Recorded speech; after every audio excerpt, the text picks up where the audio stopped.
Hello, Liz.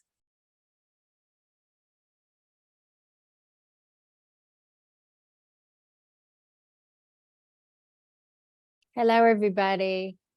For some reason, it wasn't allowing me. Can y'all hear me? Hold on just a second.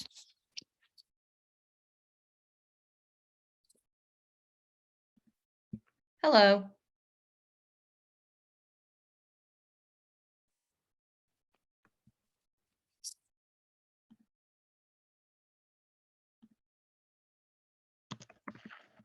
Good morning, everyone. Hello, good morning, good afternoon. I'm really sorry. I was on the Zoom, but it wasn't showing anyone in the waiting room. So now here we are. I think somebody left and came back in. Okay, let's see. Sarah Nelson's here. Good. Susan. I am here, but for some reason, and honestly, it's not me, but so for some reason, my picture is not coming up. Yeah, I don't see a picture. And I see ILOXOXO. Is that a real person or is that, who is this person? It is. It's, I believe, Terry. Oh, who okay. she's going off of her phone because she's in Florida. Oh, and didn't have Terry, okay. electricity last. Okay, that's right. Okay, good. It's nice to see you all. Thank you so much for coming. I think 1, 2, 3, 4, 5, 6, 7, 8, 9, 10, 11. Okay, I think we got everybody here. I'm Jeannie Edmonds. Jeannie Ralston is on the trail right now, bringing the 11 women up the Inca Trail. So I'm taking over today and everything's good. She's sending some pictures, so they're having a good time down there. Sarah Nelson, I was just reading your background. You're not even on LinkedIn. I'm sure I know why, probably for the same reason. Sarah? Yeah, I'm here. I don't know why that's my background, but I We don't can know. see your bookshelf. Yeah, that's my bookshelf. I don't know why I'm not turning up here. Odd. What happens when you click on the arrow next to where it says stop video and just see what's connected there? It should be your, Surface camera rear, surface camera front, blur my background. This is a virtual background. yeah, Choose video filter, video settings. you could just try to go out and come back in and see if that helps. Yeah, you know what? It might Be have nice to to do with. see you when we're pitching. Yeah. to you. Yeah, exactly. yeah. You want to see the Let reaction. me just- yeah, service camera. Let me just try one thing. No, that does not work. Okay. Okay, I'm gonna go out and come back in. I Okay. certainly hope this works. I'm so Okay. sorry. I That's can all also right. do it on my phone. That'll definitely work, but okay. Okay. on. While she's gone, let me just say how lucky you are to have someone of her caliber looking at your book, because I wrote a book without talking to somebody like this. And I have to say, it's amazing. I was in the last session just lurking, and it's just phenomenal to have. She was editor of Publishers Weekly. Come on. I mean, just a major editor. So here she comes. No, this is somebody else. Kim.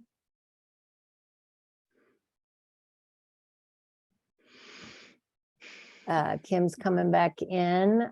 Sarah, don't see you yet. Here we go.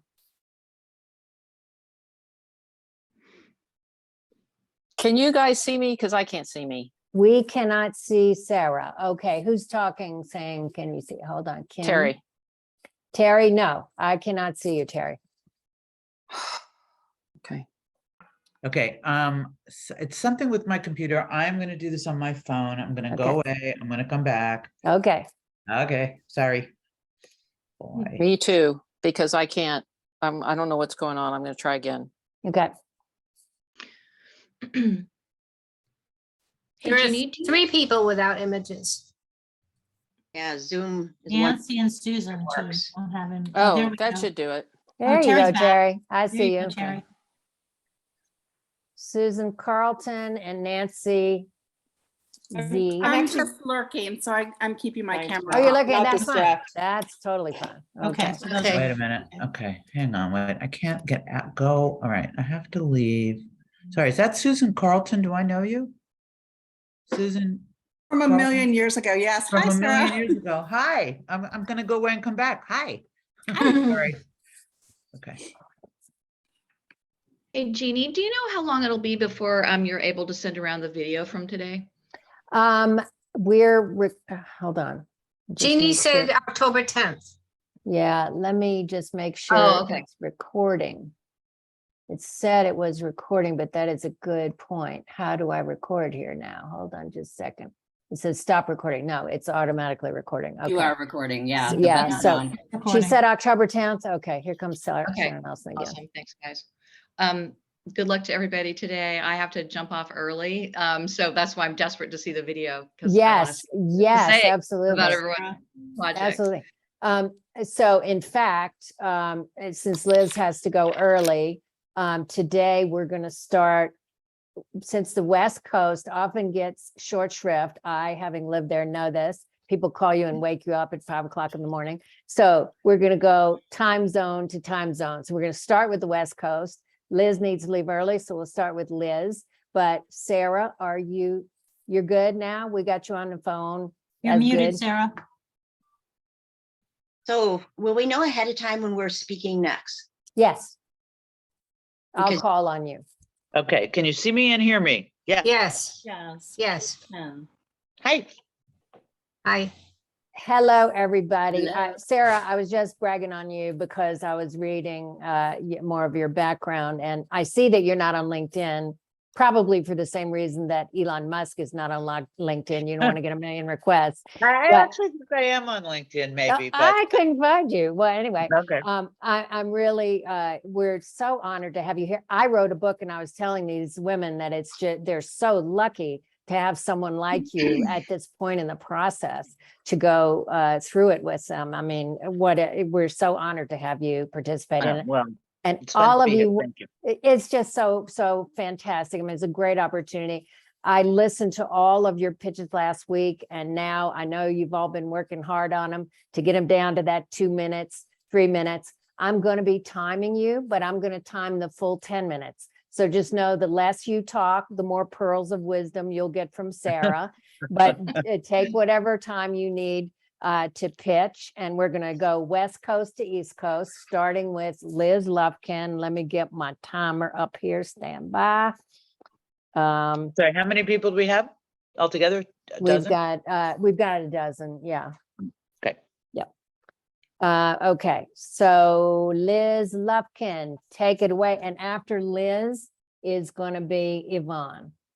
So Liz, take it away, Liz, and go. All right, thank you.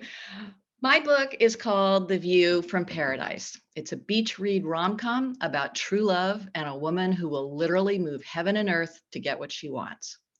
Julie and Josh are a happily married couple in their 50s, a classic case of opposites attract. She's a fast-paced Silicon Valley executive. He's a freelance writer. She cuts to the chase. He likes to chat. She cares about appearances. He'd wear the same shirt for days on end if she didn't hide it at the bottom of the dirty clothes hamper. But somehow it works, and all in all, they have a good life together. So why isn't she more grateful? What's missing? Julie has been asking herself that a lot lately. One night at the end of a long dinner with old friends, Julie's college roommate has too much to drink and proclaims out of the blue, "Who knew that you two would be the ones to go the distance? Just so you know," she says, turning to Julie, "the minute you're gone, I'm going after him." There is shocked silence until Julie laughs and says, "Get in line. I've trained him well, and you're going to have a lot of competition. I will enjoy watching how it turns out." She turns to Josh, who looks stunned, and gives him a kiss on the cheek. "Don't worry, hon, it'll be fine." Except it's not. A short time later, Julie dies suddenly. And just as she wished, she watches from paradise, which, by the way, is pretty great, as 3 of her friends pursue the love of her life. When Julie discovers there are ways to influence things from above, she can't help but step in, even if the results, sometimes hilarious, sometimes bittersweet, are not always what she intended. This is a classic beach read in the vein of, well, Beach Read or Malibu Rising. It is a tribute to that rarest of gifts, longtime love, and finding joy in everyday life. The voice is wise and funny, think Bridgerton's Lady Whistledown, as Julie learns much about her husband and herself as she sees things through the eyes of her longtime partner and her girlfriends. Mostly she is bemused by it all. I mean, after all, she's dead, right? But when a surprising candidate appears to be closing in on Josh, Julie has a change of heart and moves heaven and earth to stop it. It sounds like fun. So the first thing I thought when I heard it is there is a book called The Late Lamented Molly Marks. I think it's called, by Sally Koslow, who was a longtime magazine editor and is now writing fiction, some of it for me. It's that kind of knowing, well, that book is narrated, I believe she's written several novels, but that book is narrated by this woman, Molly Marks, after her death. So I think it starts at her funeral and goes back through her life. I don't think it's about marrying off the husband, but it's a great conceit. I mean, it has been done, but it is a really good conceit in it. But I think that for the pitch, you really need to sort of set it up a little bit differently. Like I'm listening to the first 2 or 3 paragraphs and I'm thinking it's a rom-com about middle-aged people who might get a divorce. And then all of a sudden you tell me she's dead and she's looking at her son. That sounds so just, just irresponsible here, but you sort of buried the lead a little bit, as we used to say in magazines. So I would pitch it differently. I would pitch it at some way as saying, what's her name? The character's name? Julie. I'm sorry, Julie. Yeah. Somehow sort of say, Julie just found out this, this thing that these 3 friends of hers are going after her husband and blah, blah, blah. And only on like the second paragraph, you find out that she's dead. So that do you know what I mean? So that it's Yeah. a little Okay. bit faster and you get the joke, you get that it's a joke. I mean, at first it's it's a joke and it's not a joke, but at first, the way you read it, it sort of sounded to me like it was just going to be a rom-com and you left out the part that was going to make it different. So Okay. I would kind of restructure my pitch. A book like this is all in the voice. It's all in the voice and the presentation of it and whether we like these characters and walking the line between, the woman is dead, so you have to have some there has to be some kind of sense of pathos in it, but it's all in how you present it. Okay. Excellent. Do you know how long ago it was a late lamented Molly Marks? Is that I recent? think that's what it's called. Yeah, the writer's name is Koslow, Koslow, Sally. Okay. I don't know. It was quite successful. It's probably a good 10 years old or more. Okay. Which doesn't take, it has no influence on, I just happen to know it. It has no influence on whether a publisher would be interested in that there was something very vaguely similar. There was also that book that I can't remember the name of now that was narrated by a girl from heaven, The Lovely Bones. Lovely Bones. It's the thing that's been done, but that's a completely different tone. I wouldn't worry about it. I just thought of it. Thank you. That was really Cool. helpful. One of the things I worried about a little bit is that how big of a problem do you think it will be that these are sort of privileged characters and it's a romp? And, I will have a daughter who's going to be sort of that voice, the woke voice going, you've got everything, snap out of it, mom, type of thing. Right. But, still you get older and that little malaise can settle in. Do you think that's much of an issue, or if I kind of puncture it myself, will I be okay? Yes, I think it's good to have some sort of Greek chorus character saying, wait a minute, what are you all, you're all a bunch of privileged white ladies. This is a big question. If this were a serious book about the way we live now and why people get together, and I understand that those are all issues that are in this book, but it's meant to be light. It's not about I don't think it's not social history. There are a lot of people, there are still books that do very well that are about, privileged white people behaving badly, which is kind of what this is. You can't, but I think it's a good idea to have another character in there. You also, depending what you want to do, you might not have all of the women characters who are vying for this guy's affection, They may not necessarily all need to be white, or they all need to be privileged. I mean, I'm not telling you they do or they don't. I'm just saying there Yeah. are all kinds of ways you could bring that in. Okay, that is a really good point. Thank you. I don't know if I've gone my full 10 minutes, but I We have find this 2.5 to be- minutes left. Okay, well, I'm sorry. I probably should have had some questions lined up in advance. So ladies who are following me, be sure to do that. Where would you go from here if you were me? Like I've got this done. It's ready to go, let's say. And is it start trying to shop it around at festivals and things like that? Try to, cold call agents. I would, is it done? There's an existing manuscript? Not quite, but it will be soon. Okay. Well, when there is, I mean, has anybody read it? Close writing friends, group, close friend, close No, friends. haven't taken it out to a larger group. No. I don't, if you have a group of friends, friends that you trust, I mean, to sort of serve as your workshop. A very honest friend who will say it's not ready or it is ready. Okay. Excuse me, once you feel it's ready, I would just look at books like The Late Lament and Molly Marks, but look at books that are similar to this in some way. They don't have to be the same plot or that, but the same sort of tone and the same kind of general place in the zeitgeist. And look at those books and look at the acknowledgments and see who the agents are, and then write to them. Awesome. Okay. Thank you. That is really great advice. Sarah, thank you so much. Really nice You're to meet very you. welcome. Nice to meet you. You have another 55 seconds if you want to use it. You know what? I will, as they say in the Senate, secede my time to Yeah, you'll see your time to the gentlewoman next from person. wherever on the West Coast. Thank you. Okay, I did to you. thank you so much.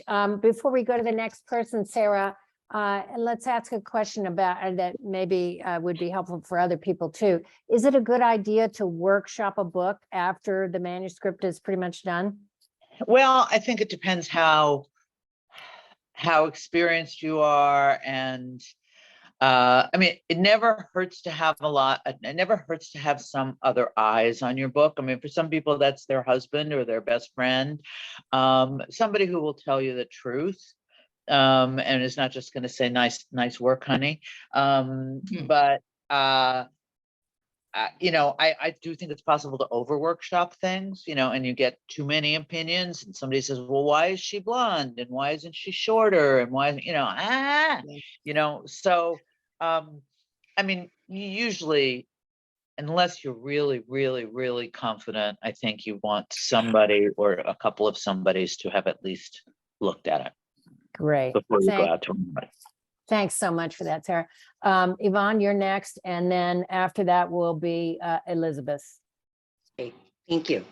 So my memoir, I Talked to My Mother in the Clouds, is about overcoming a traumatic childhood and finally getting rid of shame and secrets that I held for decades to live an authentic life. To the world, when we grew up, where I grew up, we appeared to be the perfect immigrant family. No one knew what went on behind those lucky red front doors. Behind the carefully crafted facade, there were secrets we were sworn to keep: adoption, mental illness, domestic violence. Once my father even tried to throw me out of the house in the dead of winter. When I was 13, my severely mentally ill mother hacked off my waist-long hair. Why? Because I committed the ultimate sin. I was becoming a woman. I then realized my mother had to be the prettiest woman in the room, even when the only other woman was me. As a less favored female child, I was desperate to win my parents' love and attention. I strove to be the perfect daughter and succeed in everything, anything, to fill the emptiness within. Even after graduating as valedictorian, getting an MBA from the University of Chicago, marrying the nice Chinese boy that my mother handpicked for me, I still felt empty inside. I just didn't realize how my childhood trauma affected my behavior, my relationships with my husband and 3 children. Finally, after a huge fight, I decided to emotionally separate myself from my adoptive family, who often said to me, "Where would you be if we didn't adopt you?" Enough gratitude, enough was enough. So finally, last year, I decided to throw off the shackles of shame, wrote about mental health, adoption, childhood trauma in national outlets. And so my memoir is a story of hope, self-discovery, and finally, forgiveness. Okay. Wow. So just there's a lot of information in that pitch. So the childhood that you're recounting and the family that you're talking about is your adoptive family or your? It is I my see. adoptive family. I was adopted at 15 months by a Midwest Chinese American family. So, and you were born in China? I was abandoned as a newborn on a stairwell in Hong Kong in day 4. Lived in an orphanage there for 15 months. Based on 3 black and white photos, these parents adopted me. And I wrote about it in the New York Times and was on their Modern Love podcast this past summer because the editors felt there and producers, my story is so compelling. Right. Well, I do think it's compelling. I mean, there are a lot of memoirs about people with abusive parent who had, unfortunately had abusive parents and abusive childhoods. And there are some also about, adoptive situations gone wrong, adoptive parents gone wrong. I don't personally know of any this brings in a lot of issues of race and class and adoption. It's not, I think this is okay to say, this is just my impression that certainly most of the Asian born people that I know who were adopted not by Asian Americans, but by white Americans. So that it makes it, even more different. And it brings in a lot of ideas about sort of and you were sort of alluding to it in your pitch about being a good girl, no more polite girl. I would imagine raises the issues of whether that's a stereotype about genetics or a stereotype about, nature or nurture, right? It sounds like a very rich story. Tell me what you did in the New York Times again, Mel. I wrote a piece in the New York Times, Tiny Love Story. And, usually sometimes it takes months for them to read it. The editor there said yes within a day. And see, the thing is, there's a lot of layers to this. What it is my adoptive mother did not give me a note from my birth mother until the night before my breast cancer surgery. She had to think I was dying before she would tell me the truth. And in that note, it said that never forget me. I will never forget you. Wait a minute. So you blipped out for a second. So you didn't know that you were not their biological child? No, I knew I was adopted, but my adoptive mother kept secret from me a note from my birth mother who had been in a basket. And that note said, never forget me. I will never forget you. What that revealed is that I was given up in love because otherwise she could have put me in a dumpster to die. This showed my mother actually loved me. My adoptive mother also said, oh, your mother's a prostitute. You'll grow up to be a prostitute. Yeah. So Okay. by the eloquent writing, I showed it to Chinese. My mother is actually an educated person. So that is a big deal. Okay. There are a lot of, as I said, there's a lot of richness here, and obviously a lot of horror. And again, I'm going to say this all day. You're going to all hear me say this. Yeah. It's all in the presentation, right? So it's all, you can take a tiny moment in a childhood and write a beautiful book about it. That's what Mary Carr, for example, is a genius at. I still remember the scene of her setting herself her tutu on fire when she was 3 years old, and I must have read that book 100 books ago. And she takes little moments and makes it a whole book. Sometimes, in my experience of of memoirs and memoir writing is that people try to do too much in a memoir. They try to include too many details or too many layers. I mean, the layers have to be there, but it can't be. Usually doesn't work to have it be, and then this happened, and then this happened, and then this happened. So again, it's all in the presentation. I mean, I think this sounds like a fantastic story. I mean, a horrifying and fantastic story that brings in, elements that are not often, there just aren't very many books about this exact kind of situation, and it hits on the subjects of topics of race and class and adoption and origin stories and all of these things. So I say go for it. I mean, my one piece of advice to you would be to try to. The material is so loaded and so dark that the softer, the cooler it can be in the presentation, the better. I mean, you don't have to overplay how bad it was, and you don't have to overplay how you were victimized. So that would be my advice. Okay, how much time do I have left, please? 4:24. Okay, so yes, I really appreciate that. So what people have said is it's not, I've had very good amount of interest from lit agents. What it is it's not that those who are just adoptees who will read this, those with mental illness, those with traumatic childhoods, but they will enjoy going along for the journey to see my eventual triumph, which is essentially by throwing off, all these secrets and stigma, I am living an authentic life and I've minimized generational trauma. So I've been lucky to build a decent platform and have a lot of Asian American and other authors who have retweeted me, so forth. How can I continue to build that platform? And then do you feel that, because how do I differentiate myself? There's Stephanie's Food Complex PTSD book already. So how do I differentiate myself? Is the angle of stigma and shame the more important thing than just overcoming a childhood? Right, but I think that's sort of for your readers to do, and for the platform and the reviewers and so on to do. I mean, what you want to do in this book is tell a story. And yes, the arc of the story is you were adopted in an alleyway, from an alleyway in Hong Kong, and you went through all of this stuff, good and bad, and eventually came to rise above the bad. I mean, to survive a story, however you just put it. I think that's what the reader needs to come away from it with, and to understand, wow, this person really, struggled. And I mean, I can see the reviews saying to struggle to finally find a way to live an authentic life. You don't say that. They're going to take that away from what you have said. Okay. All right.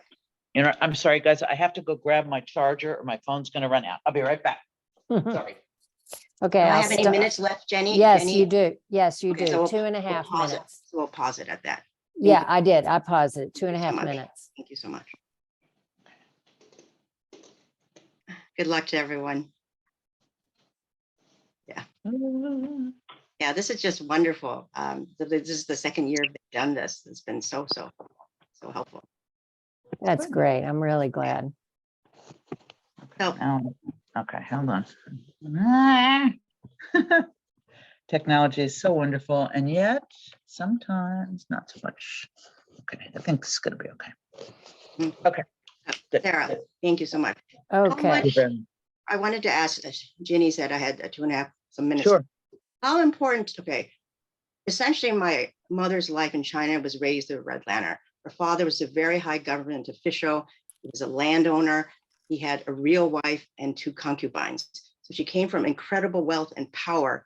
And then they lost it all in communism, went to Taiwan and went to here. So essentially, when you were raised in a cesspool of woman competition, then you view everyone as a competitor. Do you feel that that's an important layer in terms of the storytelling? This is your adoptive mother you're talking about? Yes, my adopted mother, yes. So, Well, I mean, I certainly do. I think it is one of the layers. I mean, I mean, economy, I mean, to really talk about every one of these issues in full is, you know, thousands of pages. I mean, that's what the art of memoir, and I would recommend to you actually reading a book called The Art of Memoir by Mary Carr, because certain things get unpacked in certain ways. Somebody just sent me a text here about a book that I published last year called The Secret Life of Dorothy Soames, which is a book about a woman and her mother, a memoir about coming to terms with some child was different, but it went back and forth in time, and the woman went back to England to investigate where her mother had actually grown up, which was not what her mother had told her she had done. So it has some similarities, and I thought it was quite well done in terms of getting a lot of these layers in. Okay. All right. And so the complete narrative arc, then it's okay to go to my current thing, my current life, right? You had said that. Absolutely. Absolutely. Okay, Absolutely. Right. Okay. Anything else, Jenny? I think You've got about 20 seconds. oh, if you were me, what would you do? I would just keep writing. And I mean, I can tell that this is like obviously I mean, it is the story of your life. I just think how you unpack things really matters. I would just write everything down, and then you may need somebody to help you shape it. I Ding, am. ding, ding, ding, ding. Okay. Okay, Thank whoa, you so my much. timer just went off. Thank You know, it brings up an interesting point though, Sarah, that a lot of people have the impression that a memoir, that if you've lived a life, you could only write one memoir, but actually you can write many memoirs about Right. many aspects of your life, right? Right. Okay. Absolutely. I mean, you could write a whole memoir about, you know, a 1 year in your childhood. I mean, lots of people do that. I mean, and most, I mean, yeah, I mean, it's not really the life, it's what you have made of the various moments in your life. Right. Okay. Elizabeth is next, and then we'll go to Terry Schroff. I'm on Mountain Time. No, none of y'all are on Mountain Time. I'm visiting my mother in Colorado. So Terry, you're going to be next after Elizabeth. I don't think there's anybody else on the West Coast but Elizabeth. Okay. Okay, take it away, Elizabeth. Okay, first, I just want to thank you for this. I have learned a tremendous amount from this group already, so thank you. And my book, Level Black, is upmarket book club fiction about an Iraq War veteran who finds redemption on the Pacific Crest Trail. And to get started, post-traumatic stress disorder, or PTSD, is when the brain gets stuck processing a traumatic event. It can cause crippling anxiety, insomnia, hallucinations, and at its worst level, level black, suicide. That's Army veteran Jessie Reed's condition when she's sent home to recover from an IED blast that kills her best friend and teammate. Jessie can't remember the ambush, but she knows she was the one driving the Humvee when it struck the bomb, and she blames herself. She has her gun to her head when her dead teammate appears to remind Jessie of her promise to scatter her ashes over the 2,700 miles of the Pacific Crest Trail. Jessie reluctantly agrees to this one last mission, and her two remaining teammates join her.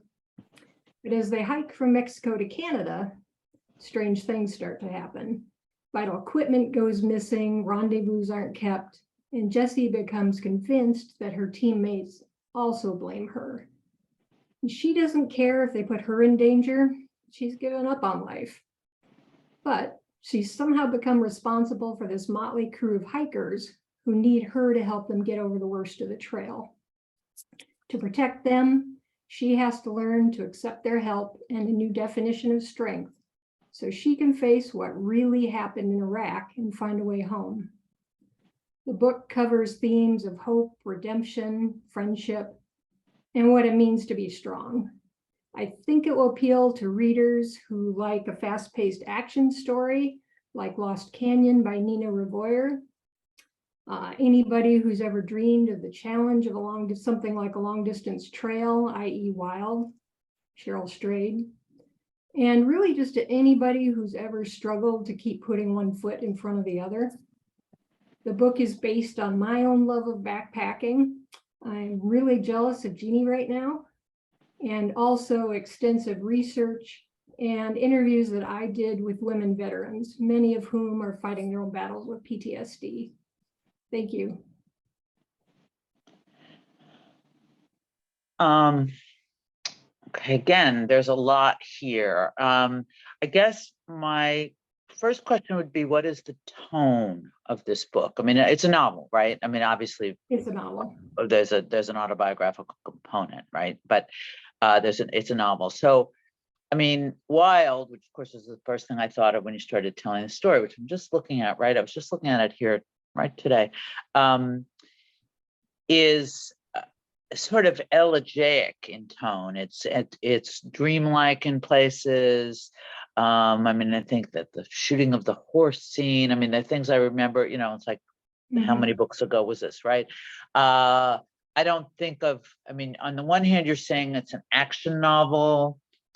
On the other hand, you're saying it's a novel about redemption. I mean, not that things can't be, I mean, marketing people always want you to say it's a novel of redemption, or it's a novel of, you know, war. It's a novel about, it can be more than one thing, but it doesn't sound to me completely that, well, you haven't made it clear what the tone is. And I think in a pitch, you need to say it's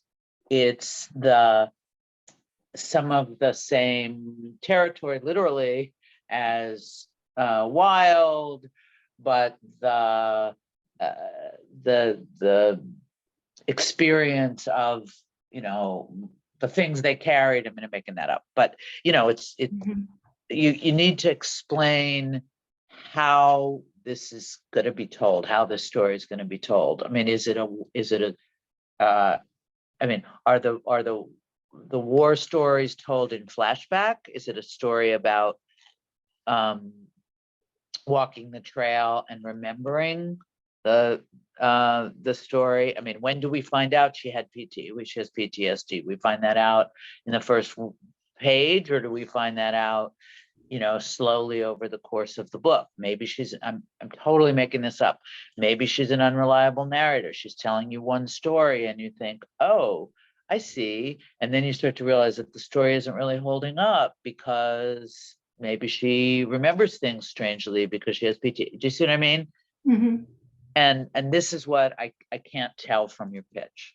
Okay. And so, I mean, you may well have the answers to those things. But I think that, you know, again, it's all in the telling. So if you can give, I mean, a pitch, I mean, the pages are the pages and they will ultimately speak for themselves. But in order to get somebody an agent to look at the pages, you need to give them a flavor of it.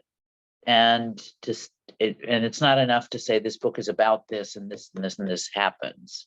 It, you know, it develops. She, you know, we first meet so-and-so when she's hiking the Pacific Crest Trail and breaks her foot and sits down and, you know, tells somebody next to her, you know, I don't know what, but we need to sort of see it. I talk with my hands a lot. It's a good thing I have this camera on. Does that make sense to you? No, that does make sense. And Okay. the book does have a serious tone. Yes. Okay. You know, obviously a lot of the scenes are action-based, things that happen on the trail, dangers they encounter. But overall, it has a serious tone. Well, yeah, I mean, I don't doubt that. I mean, I think maybe it would help to say in the pitch, you know, this book takes place over, you know, I'm making this up, a week's walk on the Pacific Crest Trail, but it really goes back 30 years into the background because we have flashbacks into, I mean, I don't know if that's how it works or not, but if that is how it works, something like that, so that, you know, they know, I mean, there's some sort of contained form that an agent can say, oh yeah, okay. I get it. Okay, That yeah, help? that's helpful. Okay. So yeah, that was one thing I struggled with is what, like I said, it combines a lot of genres. Right, So right. That's I would- okay, but you know, I mean, as I say, marketing people hate that. So you know, you don't want to make too much of it. I mean, you don't want to say this is a genre bending, blah blah blah, because then you know No. people freak out. But it can be that. You just don't have to advertise it, if you know what I mean. So, but I think I need to have a better sense um of whether, I mean, agents send editors pitches, much like, you know, probably the pitches that their writers have sent to them. But anyway, and it's 4 paragraphs. And then, you know, and they say, you know, is it something you'd be interested in seeing? So if somebody said to me, it's about a woman hiking Pacific Crest Trail, and finding redemption as she remembers the, you know, various things that happened to her in her past, you know, the thing I said about the unreliable narrator, you know, we first think she's this, but then we discover that she's that. That might make me pay attention. If you say to me, it's a story about a woman who has PTSD from the war, and she gets over it by hiking the Pacific Crest Trail, I go like, that's good, but I don't have a sense of what it feels like. Okay. Yeah, no, there are, you know, you do gradually see the story through flashbacks and Okay, well, gradually find out what actually happened. there you go. That's, And I she is mean, an unreliable narrator, she is an unreliable narrator. and she Yeah. is. Right. I mean, I don't know that you need to use the words unreliable narrator, but I think you need to, you know, get across that you go on a journey. Don't use that word. I hate it. Go on a journey with this person, and you know, you discover the secrets of her past or whatever it is. Okay. One other question I had, there's a huge amount of stereotypes about PTSD, and especially women with PTSD, soldiers. I Yes. don't want to contribute to those, but obviously in writing the book to make a good story, I have exaggerated some of those things. Mhm. Is it possible to put a forward? Can Sure. I put a forward on the book explaining some of that, or is Sure. that up to a publisher? I mean, I think your editor would decide how, I mean, if I were editing it, I would say, let's do it and put an author's note at the back saying, you know, or maybe at the front, saying, you know, this is my actual experience with PTSD, but I've had to, you know, exaggerate it for, you know, for form and content, you know, for flow and blah, blah, blah. So I wouldn't worry about that. I mean, you don't want it to be too exaggerated. I mean, you don't want it to be, I mean, you don't want people who have PTSD to read some of this book and say, oh, this is, you know, this is the movie version. You know, you want it to have, again, to have layers. Okay, But- great.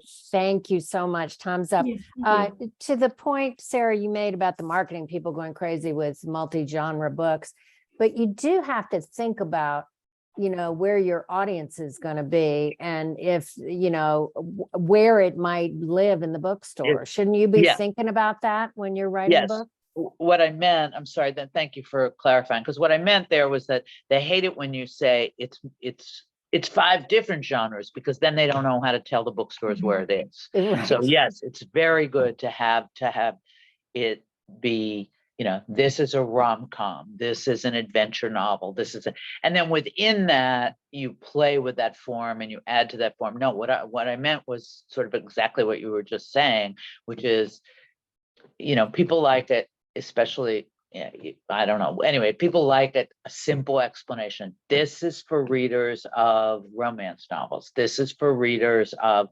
science fiction. And within that, you know, and within the actual pitch that you write, it can be clear that it's for readers of science fiction who also know something else. But the you don't want to confuse them by giving them too many genres. Great. Thank you so much, Terry. I know you, and I mispronounced your last name again. I apologize. Terry Schroes. Terry, you're next. And after Terry is going to be Lucy Frost. Okay, I'm really nervous. Don't be nervous. Okay, here goes. Homestead is an action-adventure buddy story about 2 millennials on a kayaking trip who find themselves inexplicably transported to a Wild West version of their hometown, circa 1870. Growing up together in a small town in the middle of nowhere, Lauren and Bingo were inseparable. Now a self-centered metrosexual engineer, Lauren is chasing his dream life in the big city, climbing the social ladder with his designer fiance, when his old friend, this free-spirited country doctor, determined to save him from himself, plans an intervention back to nature kayaking trip. After crossing a favorite old bridge, they run out of gas and must walk to town, which looks the same, only different. Bewildered by the horses and buggies, oxen and wagons churning up the dusty dirt road, the time travelers stare in awe as a woman in a prairie dress gallops past them, yelling for help. When they follow the crowd to a hotel to find out what has happened, they soon find themselves swept up into a world of cowboys, Indians, and intrigue. Stranded by a flood, the two must adapt. As the men try to forge a way home to help the widow rebuild, As the men Okay. try to forge a way home and help the widow rebuild her home, nature's beauty plays its part, nurturing the love that blossoms for one and soothing the soul as heartache takes its toll on the other. But when a mysterious death convinces Bingo that all is not as it seems and fears their own lives may be in jeopardy, the friendship falters as one decides to stay and the other to leave. Life and death, love and friendship are at stake when that fear becomes a fact, and they must put aside their differences to solve the mystery and save the ones they love. The pioneer stories passed down by my family had such an impact on me that I wove them into one story that takes our hero back in time and connects him with his past as well as his future. We're all looking for connections between past and present, friends and family, nature and homeland, the boots in our roots. I believe readers connect with that, and that is why this Wild West tale of love and adventure will be a page turner and a tearjerker all wrapped up into one.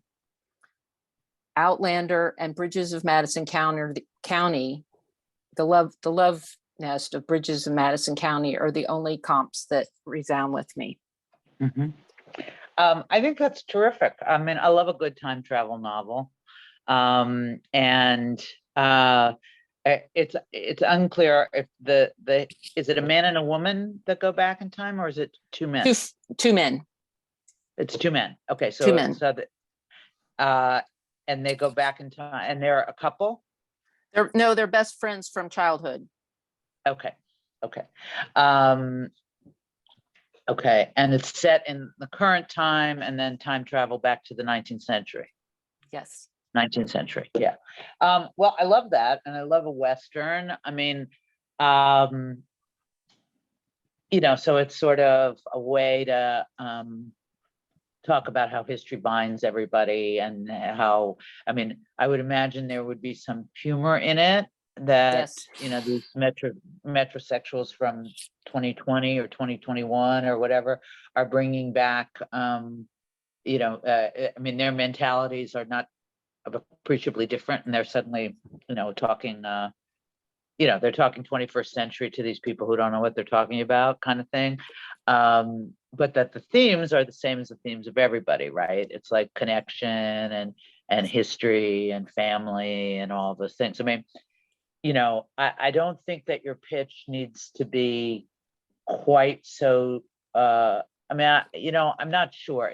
It's a lot of plot, but there's a lot of plot in this book. But I think, I'm going to say it again. It's all in the presentation. I mean, I did not get a sense from your pitch that there was humor in it, which you just acknowledged there is. So I think you might want to, if not say that, hey, there's humor in it. I mean, you could say that, but you could also, mention a scene where, I don't know, they come in and, want to know where they can get their, hair blown out, and they're told that, there's a witch down the, I don't know what it is, whatever, to show it's like a culture clash novel too, right? Yes. The clash with the current. Yeah. Go ahead. Yes, I did have in one of, this is like version number 8, that their 19th century skill set hindered their progress, or their adapting. I had that in there, but I was just trying to make it shorter. Yeah, no, wait, they're not, you mean they're 21st century? No, their lack, It's like I'm sorry, their lack of 19th century skills hindered. Let me see if I find that. Let me get that line That's out. okay. But it Okay. really, what you mean is their 21st century skills were of no use to them in the 19th century. That's, Yes. isn't that more what you mean?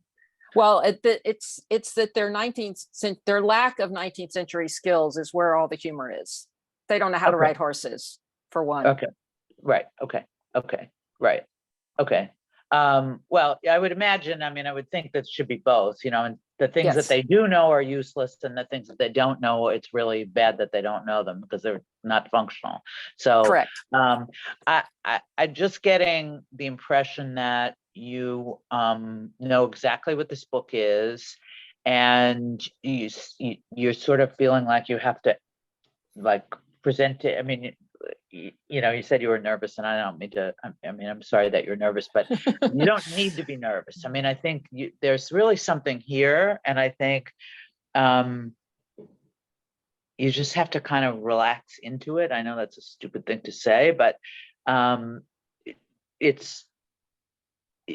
I mean, it sounds like a fun book, and it needs to come across that it's fun. I mean, I know it also says things about the way we live now and the way we used to live and what was better about that and what would be better about that and all those things. But it's really a book about a clash of cultures, a stranger in a strange land, those sorts of tropes, and those are great tropes. And I love that. I mean, I was thinking that they were gay, and so then I thought it was going to be like Brokeback Mountain, but never mind. Ignore me. But I mean, I love that they're like super 21st century. They're metrosexuals. They're not, they're not. I mean, they're very much of this time, and the more you can make them of this time, the more the contrast will be better, and the more fun you'll have with it. I mean, I think you just need to have more fun with the proposal. Okay. There is a book, I have not really read it. I think I read some of it. This is a function of people in publishing all the time. They talk about books they never read. But it's called The Brothers Sisters, or The Sisters Brothers. Sorry, The Sisters Brothers. And it's about these two brothers. It's a Western set in the 19th century. And it's about these two brothers, but their last name is Sister or Sisters. So they're the Sisters Brothers. Like the Jones brothers, but sisters. And it's not time travel. I don't really remember it, but it had that same kind of knowing, kind of homage to the classic Western, and also poking fun at it, which is what this feels like it is. So you might just take a look at it. And I don't know who the original for that, but okay.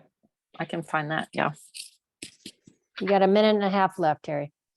Well, this just to refresh your memory, I have the same question I had before, and maybe there's a way around it. This story starts out with an Indian raid, which I have taken out of the what I just read, the pitch, upon suggestions by everyone, including yourself. Yes. But in the end, it's going to have to be dealt with, and I'm not sure quite how to do that.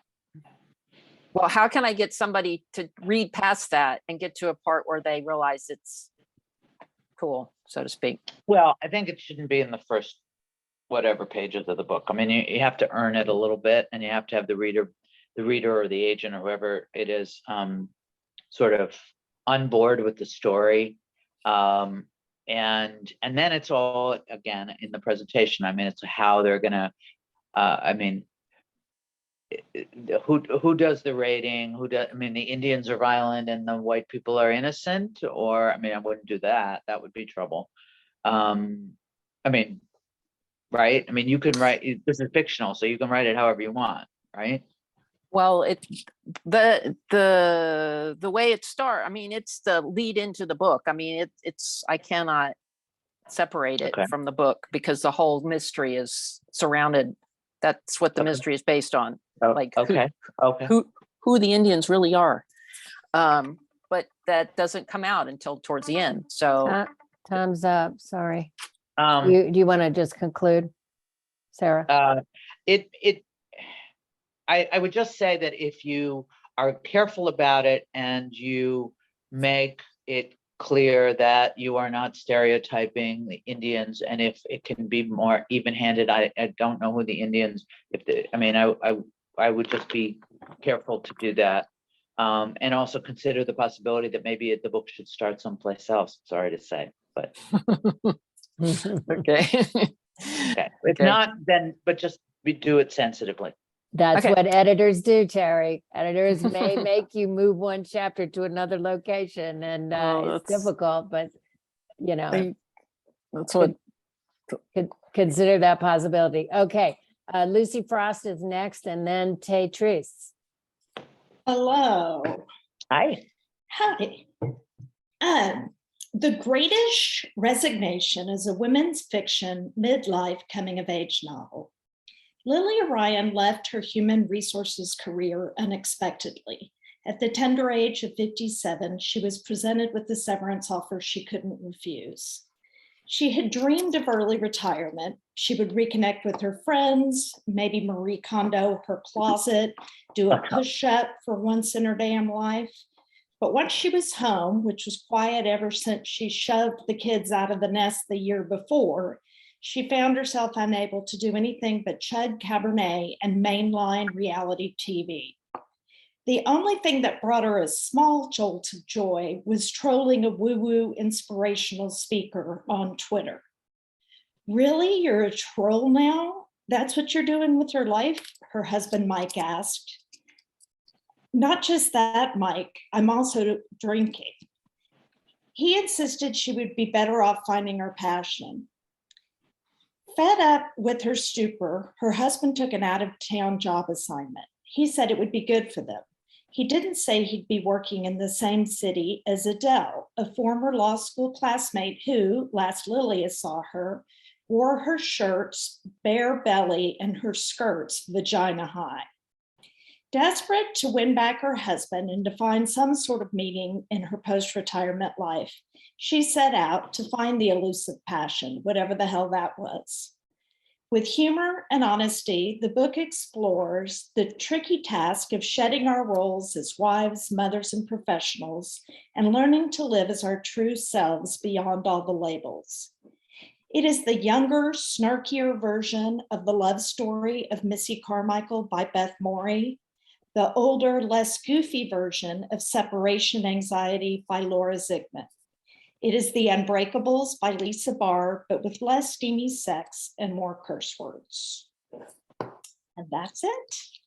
More curse words than Lisa Barr? Did she not have a lot of curse words? Oh man, I'm Texan.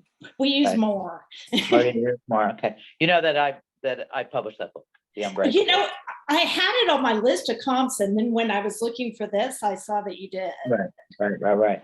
There's a lot of sex in that book. I think there was a lot more before I made her cut some of it.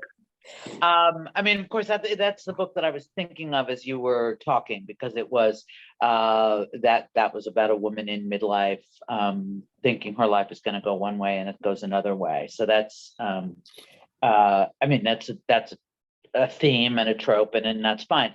You know, you're all going to hate me, but it's all in the presentation. You know, it's like it's a great story. I mean, if you read Eleanor Lippman, if you've ever read her, she has a new book coming out from Harper, not from me. The name of the book is MS Demeanor.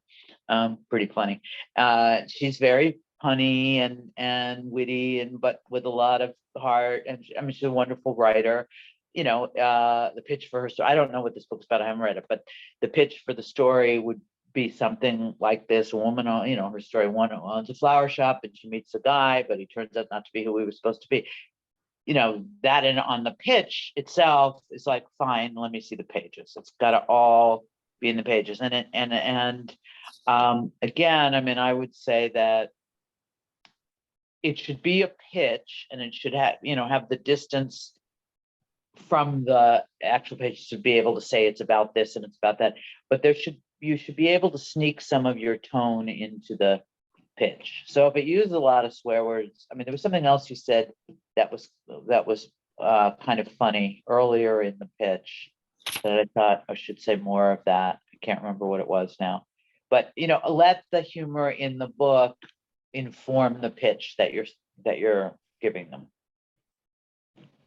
That makes I mean, sense. in other words, you'd say, this is a really funny book. It is a very funny, and that's not what you did, but this is a very funny book. Yeah, right. Okay. No, show me that it's a funny book. Right. Right. Yeah, no, that makes good sense. Bring more humor energy to it. Right. Yeah. Right. Yeah. I mean, that, if the book has that energy, I mean, you want the pitch, and I think this is useful for everybody, no matter what kind of book you're doing.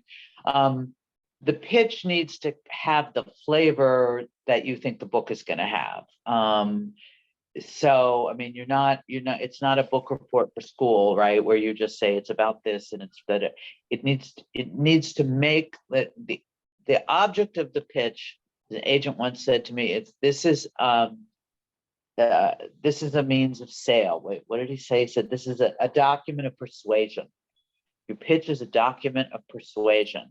So it needs to persuade. It needs to make you feel like, oh, I want to know more about that.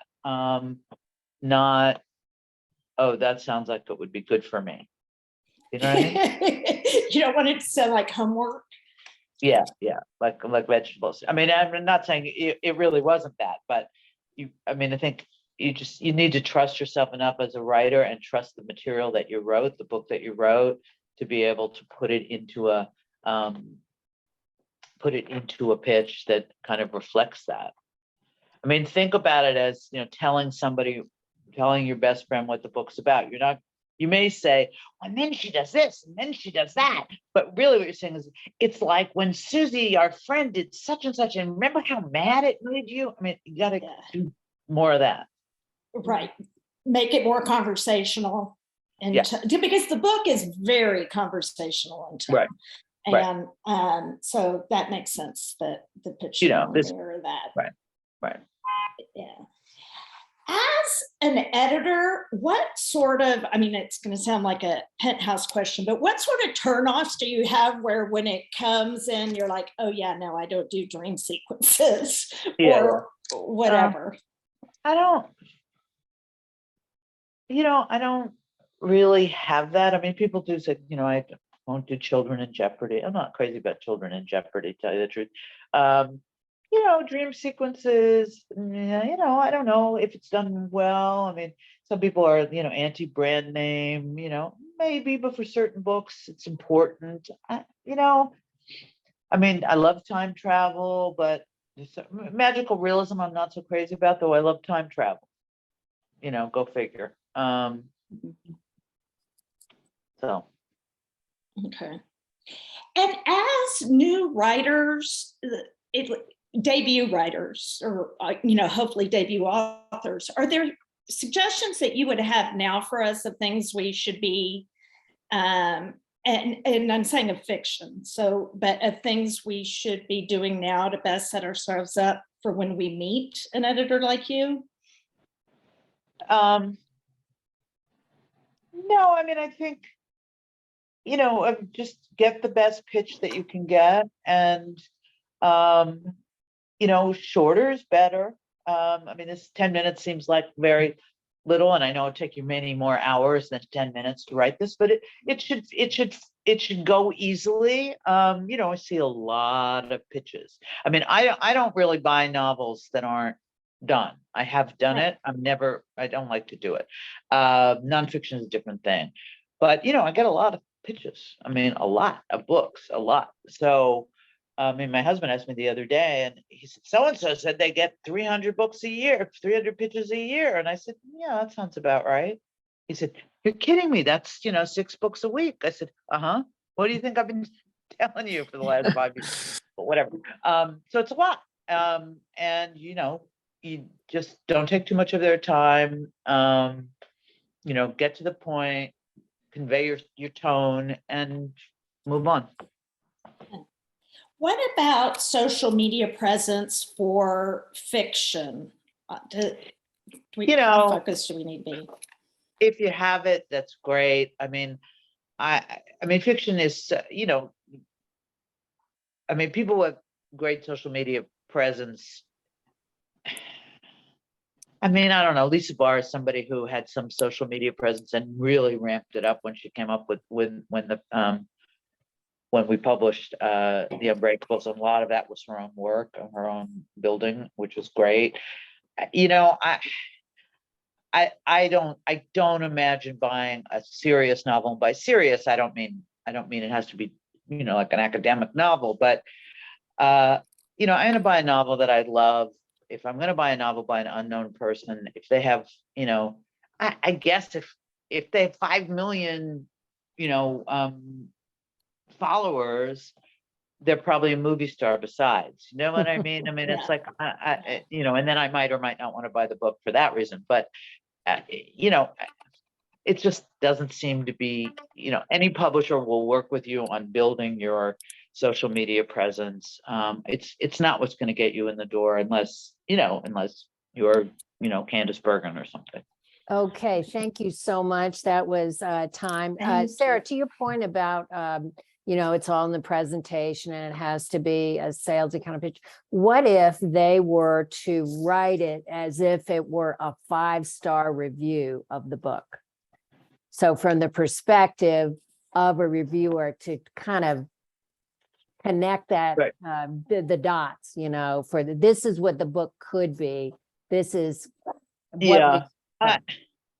we- You know, maybe. I mean, you know, I worked at Amazon for a number of years, and the whole philosophy there was to write a press release. If you had a new idea it wasn't for a book, but if you had a new idea for a project, you would write a press release as if the thing is coming out. Today, Amazon released its new Kindle. It does this and this and this, and so says this about it. And, you know, which was a good organizing principle. I mean, I just wonder if publishers would be put off by something that was sort of that obviously salesy. Yeah, right. Okay. You know, it's better off to There's have a it fine just, line. yeah. Got it.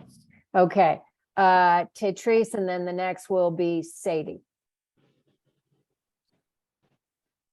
One second, my thing went out for a second. Hi, Tetrice.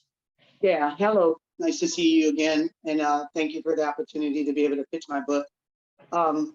Lies, fraud, deceit, sex, criminals, abuse of power, kickback. The book is titled The Wrinkled Robes. Judges who grew up in humble beginnings, determination to be successful and powerful would ultimately lead to their demise and stain their reputations and careers forever. This book is a narrative nonfiction. Each chapter explains the conflict of each judge and the outcome of their own conflict. Each chapter is separate from one another. A comparable title would be The Finest Judges Money Can Buy. It was published in 1973 by Charles R. Ashman. He documented 74 cases of judges who took bribes, kickbacks, and payoffs, and who appointed relatives and political cronies to lucrative positions for personal gain. Thank you.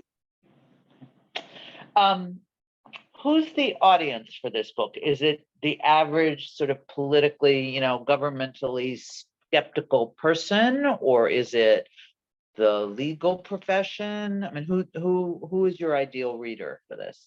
Combination. I'm still kind of developing that because the book, I'm still in the beginning of it.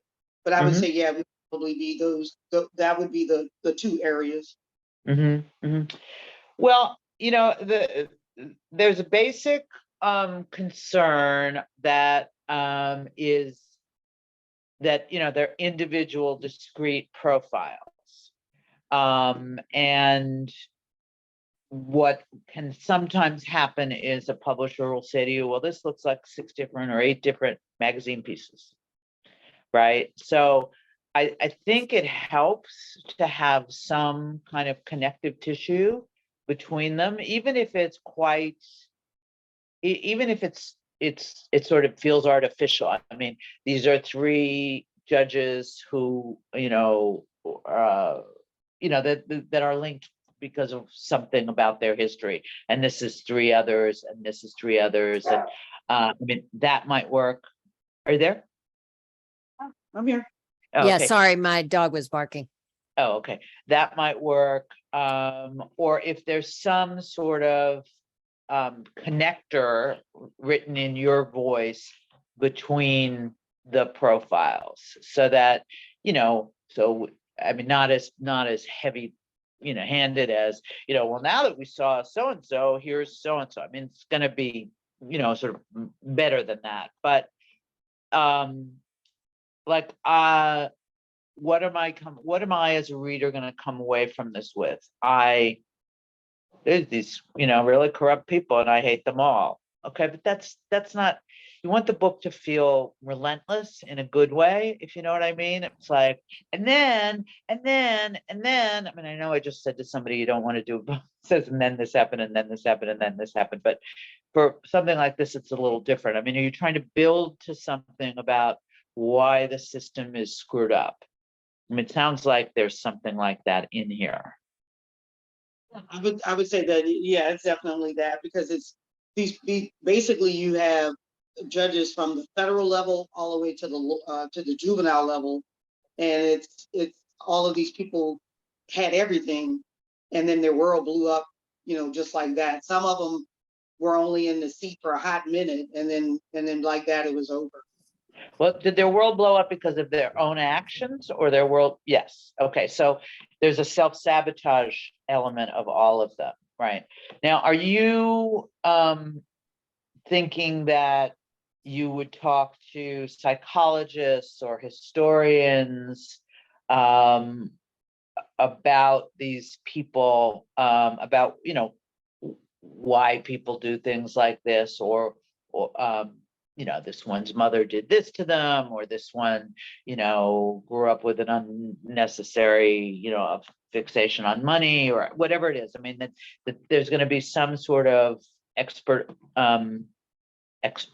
overview of why people, because this is a book about self-destructive people, right? It's a book about people who fly too close to the sun and bad things happen to them. I do think that needs to be some connector, as I said, but I also think that's the theme. I mean, they might be judges, but it could also just as easily be about, writers or actors, or, I mean, it's because it's about the tendency to self-destruct. I mean, if you're trying to create political change, then I mean, so that it becomes a kind of a call to arms about the system. That's you still need psychology in it, but that's an overarching principle that you could use too, and that could be accomplished with an introduction, and then these profiles with some analysis. I mean, the problem with that, I mean, is, are you a psychologist? No, right? No, you're muted there, though. Are you muted? No, can you hear me? Yeah, now I can hear you. Yeah. Okay. I said I'm an attorney, so no, I'm not a psychologist. You're an attorney. Yes. Yeah. Okay. Well, so I mean, you bring that to your authorial voice of, it's sort of what I have seen, what I saw at the, whatever that expression is. It's in a weird way, it's almost a memoir, right? It's bad judges I have seen, and your perspective on them. I mean, you are something of an expert in that case. So, though I still think you need psychology, somebody psychological to help you, to you can interview them. You went to see Dr. So-and-so, and he, analyze the situation this way, or it's like this person in history or in literature, Yeah. So how would I'm not sure how I would connect the stories, because each one of them. So if I have, say, for instance, a juvenile judge, and then you have a judge that's in criminal court, that's two different judges, two different things. And then the time period is going to be different, because if one happened in 2001, and then say one happened in 2005, they really are not connected, and it's not the same quarter. So you're talking about different but time periods. why did you pick them both? Because you were in front of both of them? Because you worked with both of them? I picked them because all of their stories are they're pretty horrific. Pretty much, like I said, lies, deceit. Yeah, it basically, every last one of the stories has all of that in it. Right, okay, but I mean, sorry to say, they're not the only 5 judges that have those stories. They're just the 5 that you know about, right? So, I mean, More than, but yes. they're what? I said more than 5, but yes. Okay, I mean, there's something that made you choose those 7 or 8 or whatever it is, or 10.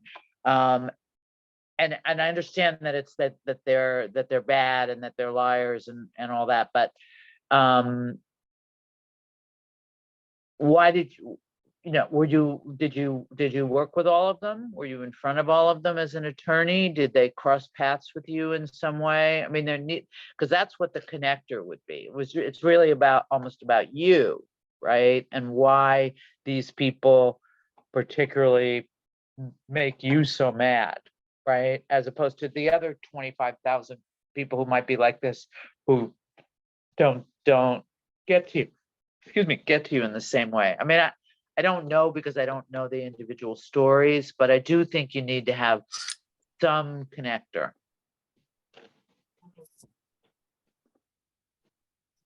You have about a minute left, Patrice.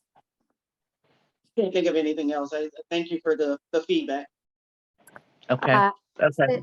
Since she has another minute here, and we're almost exactly on time, but I just want to ask, would an editor at this point help her if she were to hire a really good editor? And also for Terry. Yes. Yes. I mean, I think particularly for Patrice here, because this is an organizing, editing situation. Somebody would look at the material and might see lines, connections between the profiles that you can't even see, but that you certainly that I can't know about in a 10-minute conversation. So I mean, it's never a bad idea to hire an editor. Who did you ask about? Well, Terry also with the Western. Yeah, though, I mean, it sounded to me like Terry's story, with the exception of the, how to deal with the scene with the Indians at the front, the Native Americans. I mean, it never hurts to have an editor. It never hurts to have somebody have an overview. I think it sounds to me like Terry has a pretty good sense of the arc of her book. It's just this one question she has, but or for anybody else, it's never a bad idea to have an editor, and a Correct. good editor can make a good book great. And Right. so hiring an editor, y'all are pretty far along, all of you, in your manuscripts. So Sarah, just your advice, if you think it would be a good time for them to hire an editor, maybe we'll Sure. save that till the end. Yeah, but sometimes you do, and maybe it's the same question as the workshop. I mean, somebody should look at it. So if maybe it's an editor, maybe it's a workshop, maybe it's your best friend. It sort of depends. Yeah. Okay. Sadie is next, and after that, Nancy. Where did Susan Carlton go? Is she still here? Let's see. Yeah, it's Susan Lipinski. Where is Susan Carlton? I don't. I'm here. I'm just. Oh, Susan Carlton is here. listening Yeah, in. she's listening. Yeah. I'm, you're I'm just just listening lurking? in as well. I'm Yeah. just Okay. lurking. Yeah. Oh, okay. All right. So I now- Hi, only Sarah. asked. Hi. Okay. Okay. Sorry. Okay. Okay. Ready? Ready Yep. for me? Ready. Okay, Hi, well, I want Sadie. to thank you, Sarah, and I want to thank all my fellow writers who helped in the last few weeks working on these pitches together. Really was a wonderful work, moment of collaboration for all of us together, I think. In my novel, 20-year-old Jane returns home from her junior year abroad after studying literature at Cambridge University and discovers she is pregnant after having a brief but very intense relationship with one of her professors, a brilliant and young charismatic academic. The story of this college relationship and her decision to have an abortion or not to have one is played out in each of the novel's 2 parts. Two Janes describes alternate paths for the same woman after she experiences a traumatic event. In part one, Jane has spent the summer after her year abroad traveling alone and ignoring the impending crisis of this pregnancy. She arrives home in Massachusetts to her mother, who is a single working woman and has very specific expectations for her daughter. She shuttles Jane off to an abortion in New York City, but at the 11th hour, Jane's largely absent divorced father intervenes with an extraordinary offer of support, which leads Jane to choose single parenthood over college and career. As she waits for her due date, Jane has to figure out what this new life looks like as a single parent. And along the way, she makes discoveries about the mother who raised her and also about the father she is now living with for the first time. In part two, Jane is now 35 years old. She has made completely different choices. In this storyline, she has survived the traumatic abortion that her mother arranged for her and has completed college. She is financially secure and fiercely independent and wonders still if the freedom that she won in trade for that early abortion was worth the sacrifice. She is still single and looks back with longing at that relationship from college and the child she gave up. Jane makes a deliberate choice to have a baby using donor sperm and must overcome old resentments towards her mother to enlist her for help, the help she needs to move forward with her pregnancy and into single parenthood. While on their different paths, both Janes are searching for self-determination. Both Janes are tested by regret and shame, and both strive to reconcile with parents and find romantic love. So while this is a work of fiction, it has origins from my own experience, and it's deeply influenced by my passion for literature and my music. My career has been as a freelance classical singer. Through the writing, I've been reflecting on a loss and trauma I experienced when I was in college and really never processed until recently. But the deeper I got in, the more I realized as I was writing that I wanted to write about what happened, but I was actually more interested in writing about what might have happened if I had made a different choice. Similar nonlinear books about making life-changing decisions are Life After Life by Kate Atkinson, 3 Junes by Julia Glass, 4321 by Paul Auster, and most recently, Young Mungo by Booker Award-winning author Douglas Stewart. My book brings the issue of reproductive freedom to its exploration of a personal choice. Wow. Excellent. Really excellent. The one caveat, I just have to say it, is abortion makes people crazy. The topic makes people crazy. I assume that your whole point is that the woman who doesn't have the abortion has regrets, and the woman who did have the abortion and is now having to go through IVF, which is, or may have to go through IVF, has regrets, and that, if there's a message in this book, it is that whichever way, there's no such thing as a right decision. Yeah. And, we could all say it together. It's all in the presentation, right? I mean, I think that I love books that do this, that take the other one. It's not exactly this, but it was that. God, I'm getting so bad with titles. Oh, it was a big, Obama liked it. Everybody liked it. It's by that young woman who lives in Florida, who's really a great, Lauren Groff. And it was called, what was it? It was about a man and a woman, Fates and Furies. Thank you. Yeah, Fates and Furies. Right. I mean, that's a little different because it's an account of the same marriage from two different perspectives. Different perspectives. Right. There's also a book called The Three Mrs. Kimballs, which I guess is actually it's a little different, but the concepts that you mentioned are great. I mean, Life After Life, I mean, that's an ambitious comp. I mean, because that does a cross-cutting that it doesn't sound to me like, I mean, you see this as two discrete stories, right? Right, The it way doesn't go, pages are- it doesn't, well, she keeps going and then keeps starting over and going further. So she does something completely different. She doesn't really cross cut. She just goes segment, and then the next segment goes a little further, and then the next segment goes further. But in any case, each of these books does it in a different way. In a way, Paul Auster's book is the most like mine in that it really Right, I have shows a read it. whole progression. But certainly she's an author I aspire to be like. Do you think it's Right. risky to put in really super successful books as your comps like this? I mean, it's aspirational. I hope I'm writing Yeah, something that has literary think- value, but I don't know. I think it's okay. I think it's okay. I mean, I think, yeah, I haven't read the Douglas Stewart either. That's the new one. The new Young one, yeah, Lumber? they're Yeah. both beautiful books, and the Yeah. new one does have a feel. It's non-linear. You know, it's not like the story begins and goes to the end. It's you Right. get different stories running at different times. Right. But is this not two linear stories, just two of them? Well, One linear, more or Well, less? they're sort of linear, except you get the story of her college year in pieces as you go through.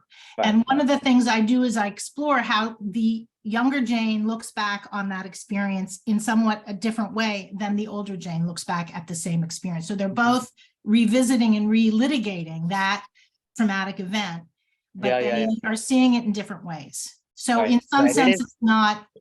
It's sort of two Linear. Kate Atkinson stories, really, because that's what she does through Yeah. a whole book.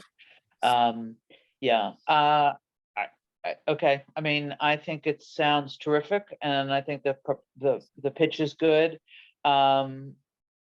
And it may be slightly too detailed, Okay. you know, and then, you know, she goes on a trip and she gets pregnant, and she, you know, and this book then tells you the two different ways her life could go, and then go through one and go through the other. Okay. But I wouldn't do too much to it. I would just keep in mind that this is a hot button issue. I published a book about a woman driving, and you know, who was like one of these organizations that in Texas, who would go out and help women drive across state lines to get abortions. The word abortion was never mentioned in the book.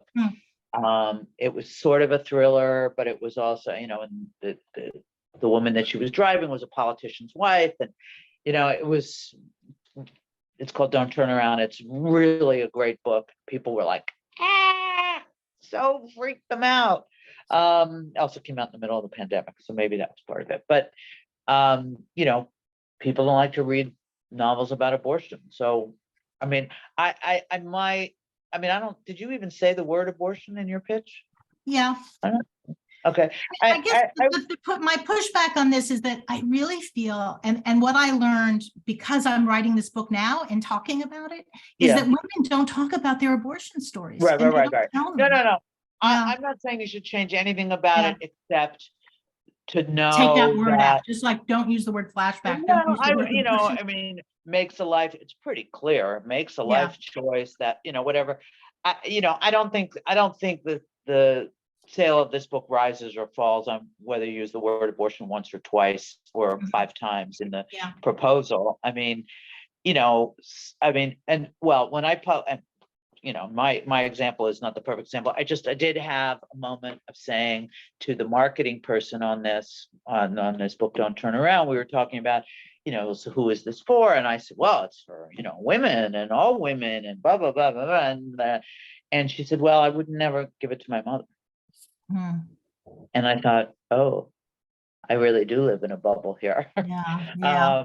I mean, my mother's dead, but if my mother were alive, I'd give it to my mother, because we had these conversations, but you know, not everybody does. So, Okay.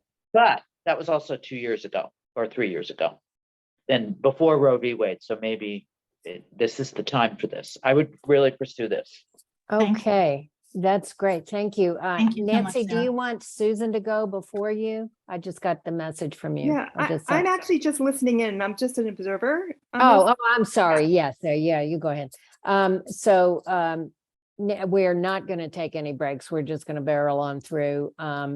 We've got 1, 2, 3, 4 more people. So And can I Nancy's just say next. that if you've Sorry. spoken and you're not about to speak, to mute yourself, because some people are not muted. Oh, And- yes, please do. And they've got some background noise and. Please do, So- yes, Popping I'm up. sorry. Yeah, thank you. So is it my turn? It's Nancy Janchill's turn, yes. Okay, that's me. Thank you. Thanks, And everyone. then after that, Susan Lipinski. Okay. Butt Naked, Feminist Ecstasy, Porn, and the Politics of Parody, a nonfiction book with a conversationally academic tone, argues that political equality begins with the body, that sexual freedom is at the core of feminism, and that contemporary pornography holds an important key for today's feminist agenda. My personal experiences as a failed stripper and porn actor are interwoven throughout the book. 50 years after my unsuccessful attempts to be a feminist sex object, I learned about Candida Royalle, the revolutionary feminist pornographer. An authority on women's sexuality with an honorary doctorate, with her archives housed at the Schlesinger Feminist Library at Harvard, Royalle and her sisters raised the consciousness of women working in adult entertainment. Just want to make sure I get to see Sarah. Oh, I've lost Sarah. Yeah, Okay. I'm here. Okay. Pornography is big business, with articles appearing more than weekly in print and the subject of radio and talk shows from Vice News to NPR, with over 75% of Americans between 18 and 30-year-olds reporting monthly viewing. Since the pandemic, the use of online sites has further revolutionized the production of pleasure to a growing viewership, offering not only the physical component, but more personalized interactions. My argument builds through 9 chapters describing today's feminist pornography, from its beginnings as a feminist political and economic enterprise in the 1970s, to the shift from female-centric to intersectional feminism characterized by diversity and inclusivity. Ethical standards for consent have been codified, demonstrating a model for consensual sex more in line with feminism and respect for others than mainstream sexual norms. Butt Naked, about 70,000 words, is written for the mainstream as well as the adult entertainment industry. Porn is garnering more and more space in our lives. Think about how popular The Deuce was, an HBO series based on Candida Royalle's story. An unapologetic feminist, my struggles to embody gender equality, including my own, long ago star turn as a porn actor and a stripper, offer a unique perspective. Links to related publications can be found on my website. My involvement with the adult entertainment industry, including attending conferences and expos, the filming of an educational video on senior sex, and reviewing porn films for Pink and White Productions, have garnered strong support for Butt Naked.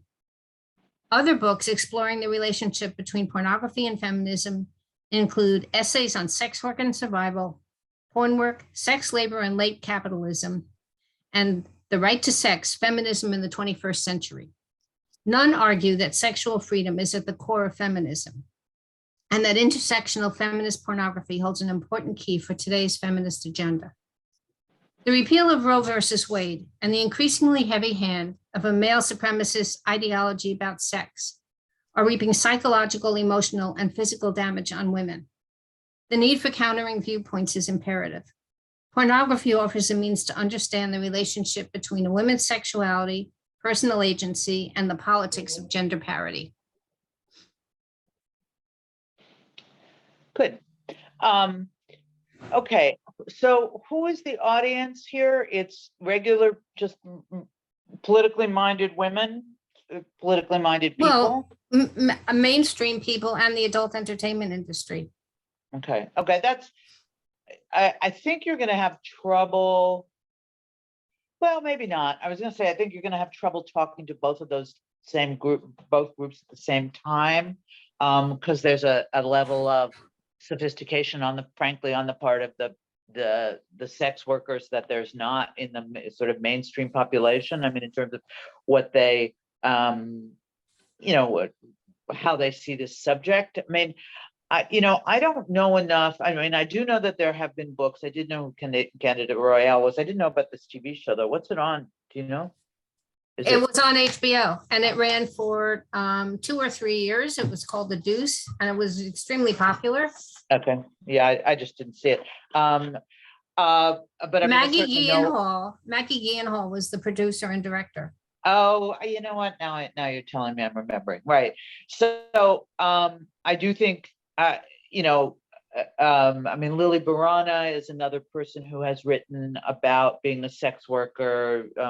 Lily, 1L, 2, Lily Barana, Burana, and she recently had a piece in the New York Times about getting the news that one of her favorite clients had died, and sort of writing to him, or that maybe that was his wife died, and she wrote to him, or she wrote to somebody, and about the relationship between sex workers and their clients. It was fascinating. And I don't know if she ever wrote a book about it, but anyway, so this subject has been covered in a certain way. So again, it's all about presentation. And I think, people, you have to find the line, and that I don't quite hear it in the pitch as said to me, whether you see it as sort of, I mean, it's clearly feminist. It's clearly got a political, a political thrust, and it's, you're trying to, sort of explain something to people and make people understand something about this way of life that they don't necessarily understand, but you don't want to, but it's also got to be a little bit fun, in the sense of, I mean, you've got to sort of play on the natural curiosity of people to learn stuff about sex, which they want to learn, or, to sort of, what I'm trying to spy on, be a fly on the wall in a sex worker's life. I mean, that's what's going to sell this book. I mean, a feminist treatise on, the ways in which sex workers are and aren't feminist, and shouldn't get credit for that, and the way society treats them and stuff. I mean, that's a more academic approach. I feel like that's been done, and I also feel like it's not going to get you a wide audience. It's going to basically preach to the converted, people who are already believing that way. I mean, I want somebody who wouldn't ordinarily pick a book like this up because they think they know everything about, whether these people are good or bad or whatever, and they will pick the book up and find something that they didn't know. Think about it in a different way, and that's what needs to. And maybe you need to even say that in the proposal, where you need to, in the pitch, you need to say, you think this. Well, that, that's, I mean, maybe there's a little statistical thing that you start at the top, most people, 90% of people think sex workers are X, and in fact, they're this, and, or whatever. I mean, something to kind of be provocative. Okay, that's helpful. It's a book about a provocative subject that should be provocative. Okay. I one of the questions that I have is I've gone to Radcliffe, and I've explored Candida Royale's archives. Cool. And I'll probably go back, but I mean, she was not a happy camper.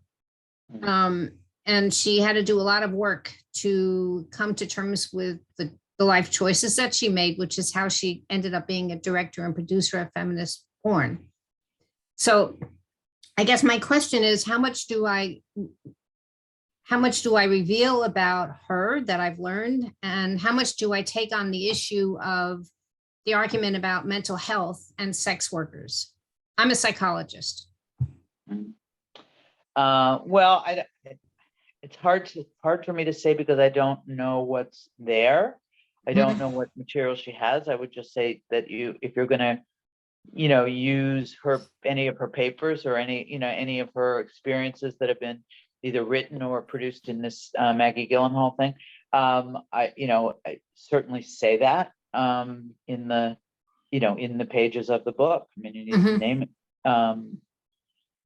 So I do think my not knowing about Deuce notwithstanding, I think you can certainly refer to it, but if it was on HBO and Maggie Gyllenhaal directed it, and it sort of seems like maybe the Candida Royale part of this has been, has been a little bit covered, that you could use it as a jumping off point, but not as the main, the main entree. Okay, okay. So yours, what are you saying would You be, have 9 seconds left. okay, what would you sorry. say would be the main hook?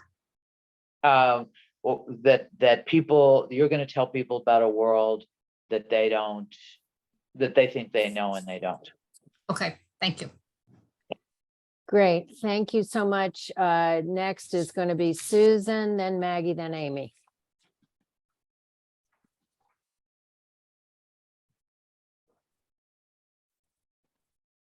Hi, Jean Susan? and Sarah. Can you hear Hi, me? Susan. How are Hello. you? Great, thanks. Thanks for the opportunity. Sure. My book is called Swimming with Loons. It's a true story, a memoir set in the wilds of Maine. When you first meet my 2 main characters, my daughter Jess and me, I'm 57, she's 26. We're both writers, and we've just lost Michael, my husband, and her dad, who's also a writer and was our soulmate. He was the kind of dad who dressed up in a wetsuit, flippers, and a face mask to take his daughters trick-or-treating. He was the kind of husband who lingered a nice long time while rubbing sunscreen onto my back. Oh, how I miss that loving touch. So Jess and I are heartbroken when we run away to our favorite lake in Maine, and driving us there, I fall asleep at the wheel. We almost have a head-on collision, and that's only the beginning of what we're up against. I don't know how to bait a mousetrap. Jess has never canoed on her own, and she keeps getting swept down the lake by heavy winds. And the first time I go to rescue her, I have to talk my way past a scary trio of tattooed bikers on a long, deserted dirt road. We're constantly being reminded that now we're on our own, except we're really not. When I open the back door of our log cabin, there's a coyote waiting for me there. When we swim in the lake, we swim with ducks and loons, and not just feathered loons either. There's some pretty loony human beings on the lake too, cousins through marriage whose ancestors came over on the Mayflower. They're silver spoon, we're plastic spoon. How's the twain ever gonna meet? There's definitely some Black comedy in this book, but there's much that's lyrical too. The mother and daughter relationship is complicated, especially when grief is involved, as we saw in Anna Quinlan's book, One True Thing. Jess and I haven't lived together for years, so we have a lot of catching up to do. And in Maine, we do a lot of the catching up, swimming but side by side, sometimes with a curious loon at my elbow. In the book, H is for Hawk, Helen McDonald gets through the darkest time. Excuse me, does someone have their, please mute, because I'm hearing weird, okay. Those are the sirens coming through my casement. Through window. her, Oh, was yeah, that you? okay, it's Okay, her. sorry about that. I'm sorry, I'm right in the middle of Manhattan. Not your fault. Not No, your fault. no, Okay. I'm sorry. In the book, H is for Hawk, Helen McDonald gets through the darkest time in her life by training a fierce bird of prey how to hunt and then come back to her as home base. Jess and I are something like that too, because in training ourselves how to live on our own deep in the woods, we're discovering who we are and how to feel at home with our reality now. At the end of my book, my boat capsizes. I find myself deeply underwater, and I wonder if I'll ever get myself back to land again. How do I get there? Well, it could only happen in Maine. Okay. So you know what I'm gonna say? It's all in It's the all in the presentation. presentation. Yes. I mean, it's a lovely story, sad and lovely. And I mean, I think the mother-daughter piece of it, that the shared grief and the finding your way through grief together is the the hook.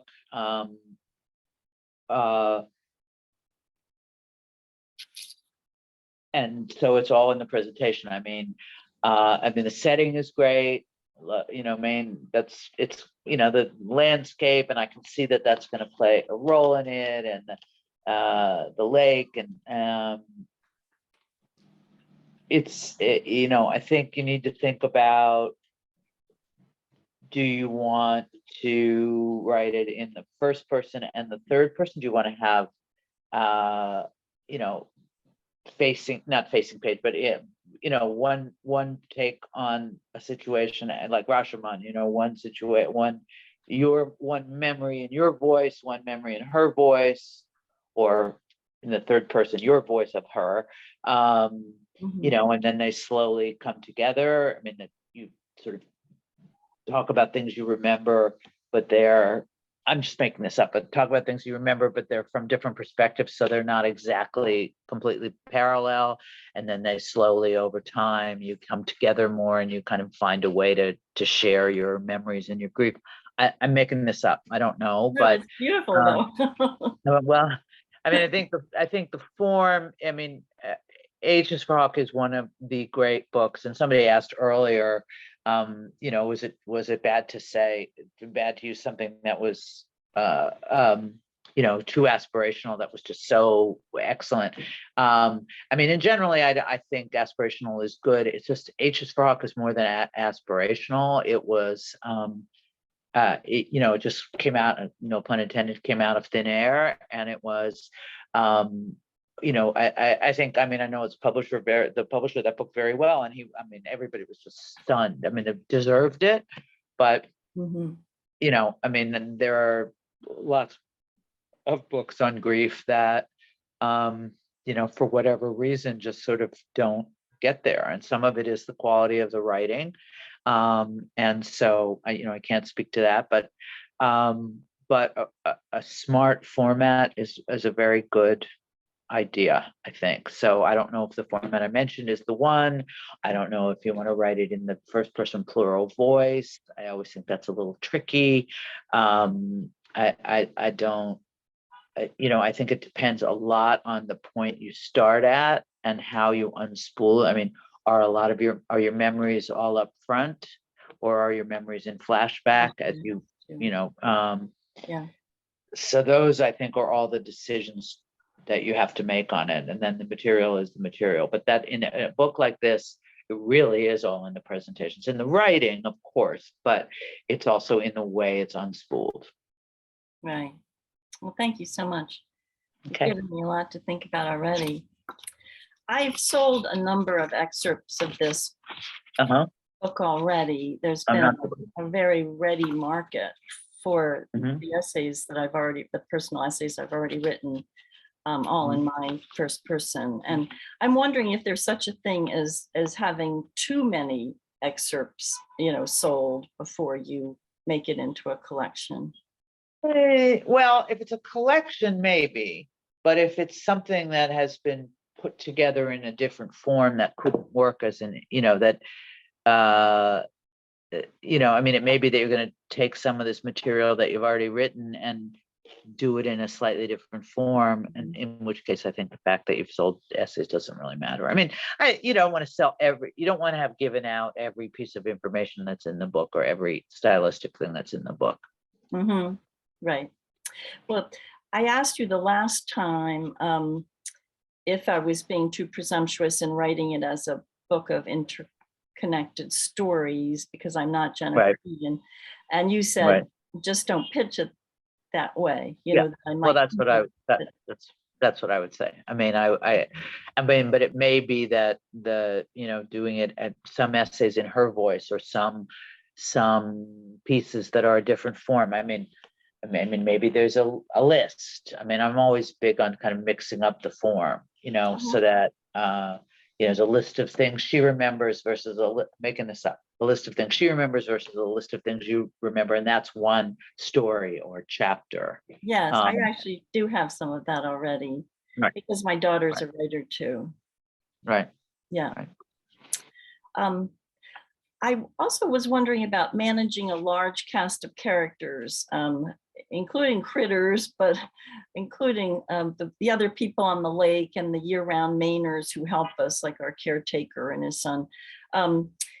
What's your advice about managing, a lot of people who may only appear twice in the book, or, Well, how many people is it, do you think? I mean, that are real, that are going to appear more than in a sentence?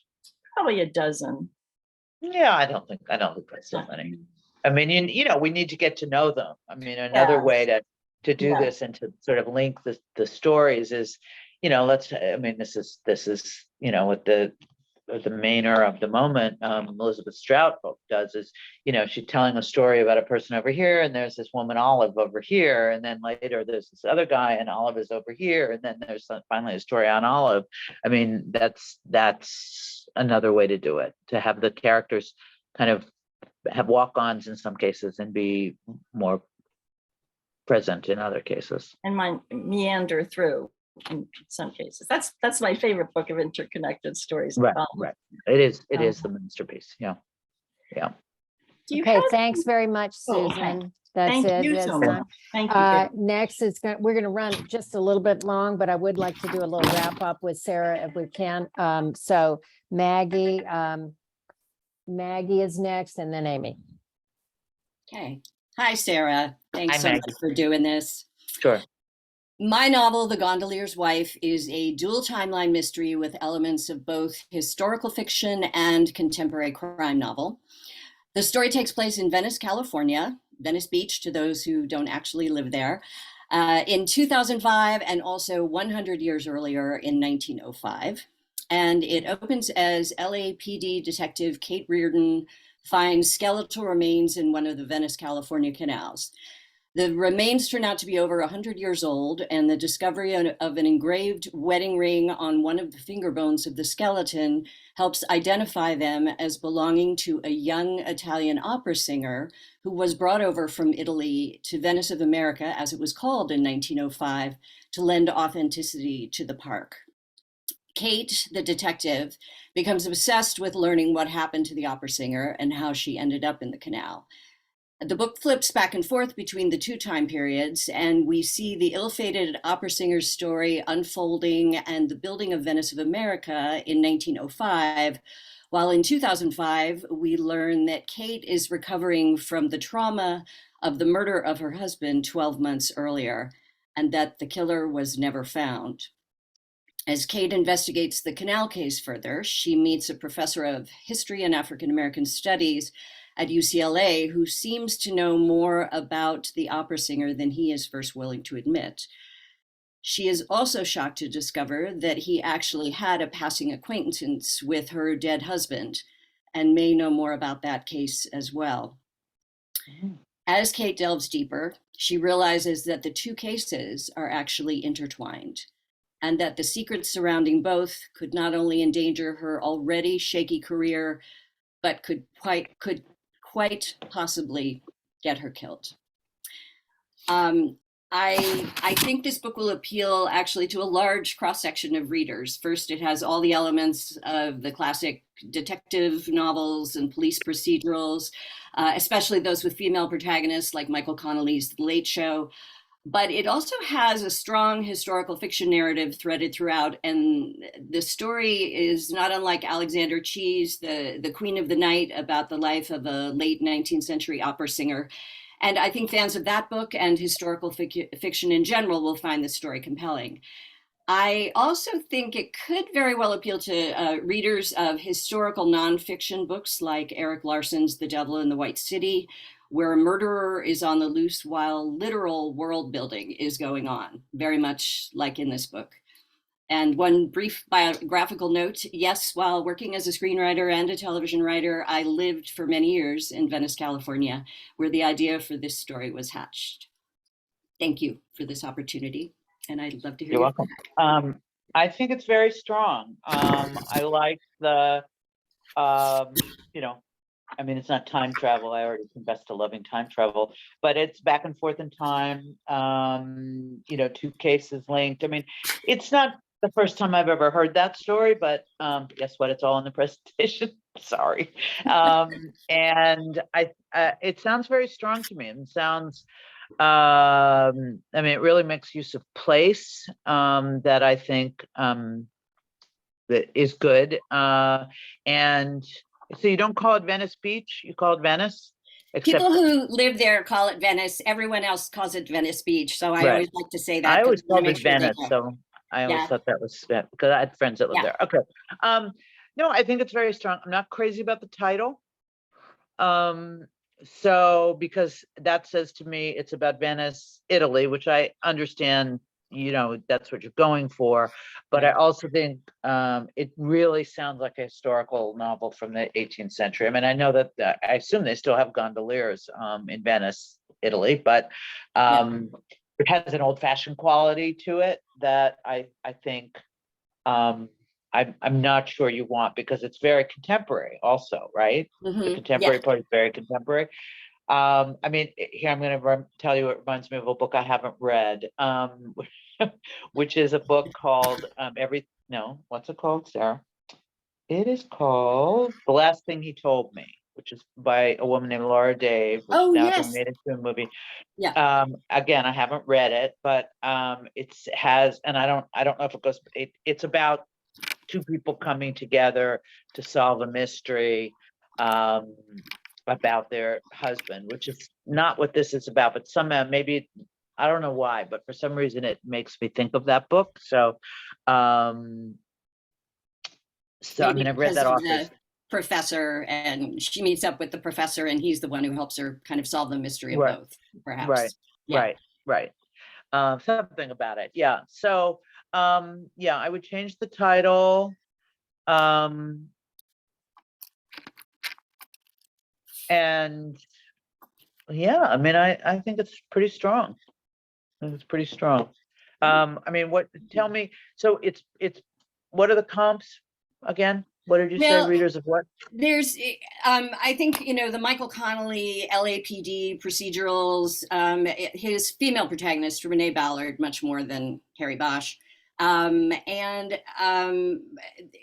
I pointed out Alexander Chee's Queen of the Night simply because there are very few novels about opera singers, and certainly late 19th century. There's Bel Canto, but that's contemporary. And then, older comps are like The Lake House, Kate Morton. That's a more definite structural comp where you have the contemporary crime story and the mystery that is 100 years earlier in the same place. The Bone Garden. I don't know. I think that may be a good comp. I mean, it is a little older. Yeah. But does that take place in England? It does. Yeah. But the 100 years thing is, I think that's maybe a better comp. I haven't read these Connellys. He's always a great comp. It's so good. I don't know about the Alexander Chee. I mean, isn't that much more kind of esoteric than this? It is very, it's more literary. It's a little more Baroque but the subject matter is all I was trying to. It's tricky. I don't think you need it. I think that sort of is confusing. I mean, this is a very commercial book you're talking about. Yeah. Right. Okay. That's good to hear too, and that's what I've always felt. But I and I know, and The Queen of the Night was not a commercial book, although it was a successful book. No, it's supposed to be a wonderful book, and I haven't read it, but I mean, I don't. You don't have to try to be everything to everybody. I mean, I think this is a piece of information that I should have made clear earlier. I mean, that's what I mean about this, it's 9 different genres. I don't want 9. Just tell me what it is, Okay. Do you find the 2 genres in this to be problematic, or do you think that that's okay, that it's just No, I think that's okay. It fits together. No, it fits together. Good. Yeah. I guess a question I have for you, if I still have a little time left, is, what to do next? And I mean, I'm querying agents. There are like 5 agents with this sitting on their desk that asked for the full manuscript and the first 20 pages and really liked it. And I cannot get them to read you know what I mean? Like everything's just so backed up now. Any suggestions on that? I mean, am I missing? Something Not you- really. I mean, so in other Yeah. words, they said, send me the first 20 pages, or you sent them the first 20 pages and your pitch? Yeah, and I did, And- I met with them on the phone for 20, it was the Muse in the Marketplace meetings, and I met Right. with them on the phone and we talked for 20 minutes and they were all very positive, and then I sent them the manuscript, and it's been 2 or 3 months now. Not that Yeah. bad, sorry to say. Okay, well, if it's not that bad, I don't mind I that. bought a book from Yeah. an agent a year after he sent it to me, Wow. and only because I started it and I liked it, but then I got waylaid, and then I and then I forgot about it, and then he called me or wrote to me, and then he wrote to me again, and then my boss didn't want to publish it, and I made it, it was like a whole process, and we're publishing it, and it's called Bookworm, and it's coming out in February, and it's a freaking masterpiece, so go buy it. And Okay. but I mean, things happen in a weird way. I mean, Yeah. just two or 3 months. I mean, I know how frustrating it is. And, you could try a couple of other agents in the meantime, Yeah. keep yourself busy. Yeah. Will do. I'm going to start querying again, but these were my best shots. And I was like, oh, please. And they say, if you get one, then you can call the rest of them or email the rest and say, hey, somebody's interested. But I Right. just need one. Right. That's right. That's Yeah. exactly right. Yeah. Well, Okay. thank you. I so appreciate this. And I don't know if I have any more questions or if you have questions for me. Okay. I still have time, but No. yeah, this was a Great. pleasure. Thank Okay. you. Good luck. Thank you so much. Okay, thank you so much. And that's a lesson in keeping your agent on top of the people so that they can, because it Right. could take as long as a year. That's really important information. Okay, Amy. Hi, Sarah. Thanks so much for being with us today. I will go ahead and launch in. So my work in progress is called Unrooted. It's an upmarket thriller, in part inspired by Hamlet. The story is told in alternating mother-daughter voices. Hannah is an 18-year-old senior in high school who feels like she never fits in other than when she's helping her dad with his nature photography. Gwen, her mom, is 39, is a buyer for a Pier 1 type store who travels to Asia monthly and is tired of carrying the family finances while her husband, Tom, pursues his dreams as a nature photographer, recently focusing on mother trees and mycorrhizal fungi. When the story starts, Tom has just gone on a hike in the Shenandoah Mountains with his best friend from childhood, Kent, but only Kent returns. Is the story of Tom's fall while trying to take a perfect shot true? Hannah promises herself that she'll discover the truth, but can she ever fully trust her mom? And can Gwen trust Kent, whose recent and increasing attentions are alienating her daughter? My YA novel, Forget Her Nots, was published by Green Willow in 2010.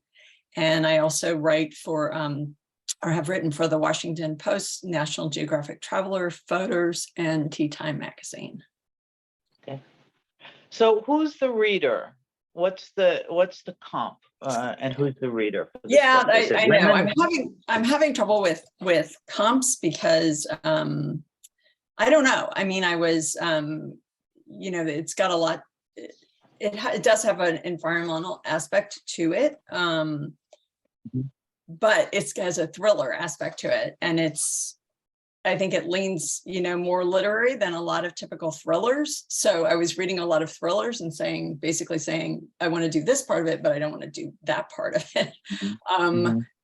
So I guess it would be a book group, women's book group type audience. And what are the comps? Do you have any in your mind? Not really, because I was really struggling to come up with some. Yeah. I mean, I'm having a little trouble. Just bear with me. Sure. If you had to say this in one sentence or a sentence and a half, my novel is about.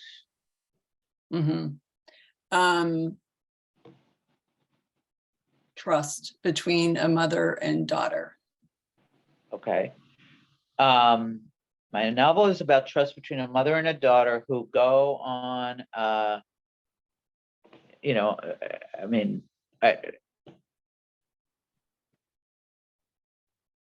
where, when, right? I mean, these are things that are, you know, it's contemporary, right?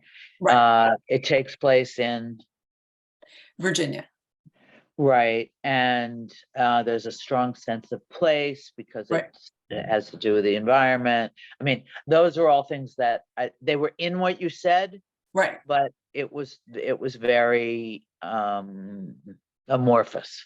You know, I mean, I really think you need to try to come up with I mean, not that your pitch is going to be it's going to be 2 sentences, but you need to know what it is in 2 sentences, right? So like, you know, my novel is about, you know, and going back to whatever, Sadie's, but you know, my novel is about the 2 choices that women make, you know, how their lives would go if they had an abortion and how their lives would go if they didn't. You know, I realize it's not necessarily that high concept, but right, about trust between a mother and daughter that they discover as they explore the blah blah blah of the blah blah blah. And then I'm kind of there with you, and then you can tell me the plot. Okay. But it comes especially for a book like this would be quite important because I mean, the tone of this, is it going to feel I mean, is it really a personal story that has sort of environmental overtones, or is it a story about an issue? No, Right? it's definitely much more a personal story with environmental overtones, but it's also, you know, I mean, solving, you know, was it a murder or not? Right. To me, that's, I mean, I think you can say it's about solving a murder. That sort of didn't jump out at me. That seems to me to be like the engine that you're using to get to this other story. Is that right?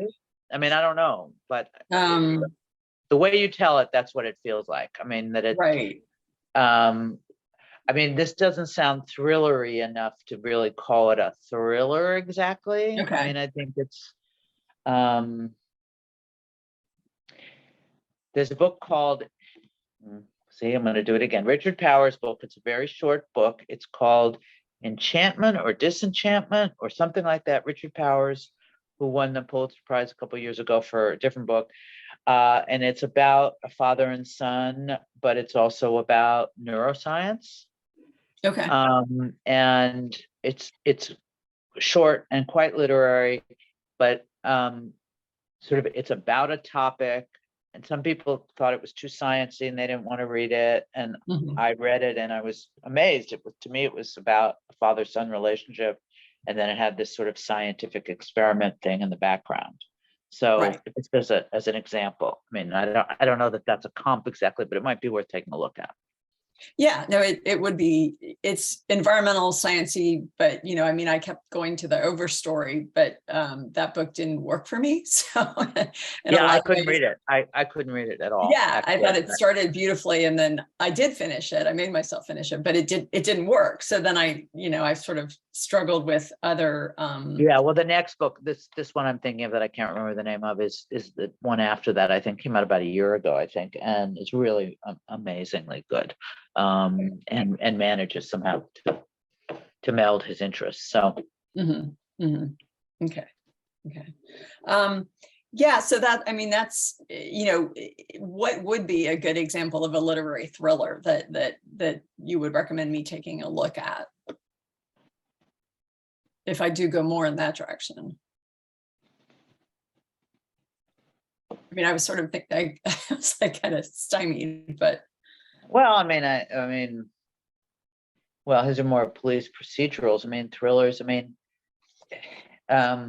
you know, crawdads. I'm sorry? Crawdads. Crawdads. Okay. Yeah. Or the crawdads thing. I mean, Yep. I mean, to me, the best thing about that book, and I didn't think there were that many good things about it, but I'm going to get in trouble now. But the best thing about it was the nature writing in it.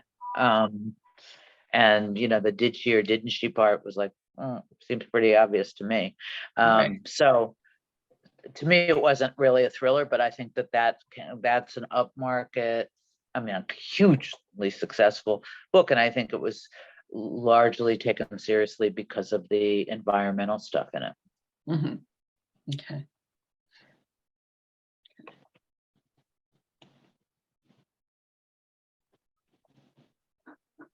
Yeah, I guess I've always sort of been fascinated between like Hamlet and his mother's relationship, and does she know, does she not know, how much does she know, how much can I trust her, and just sort of pushing those buttons, and that sort of, You know what? I hate to say it because this will sound really terrible, but I think if you want to, I think, and I published some, and they never work. This is like the Odyssey. No, it isn't. This is like, I mean, I think it scares people off. Okay. I had one Ethan, this is like Ethan Frome. I thought, oh, great. Ethan Frome, the book nobody ever wanted to read, I'm not that Hamlet, and obviously, there have been many books that have been successful that are on this topic. I would not go there. I would not even mention let, I would not even mention it. I would let the reviewers mention it. I would let the copy people, maybe at the publishing house, when they write your copy, mention it, maybe.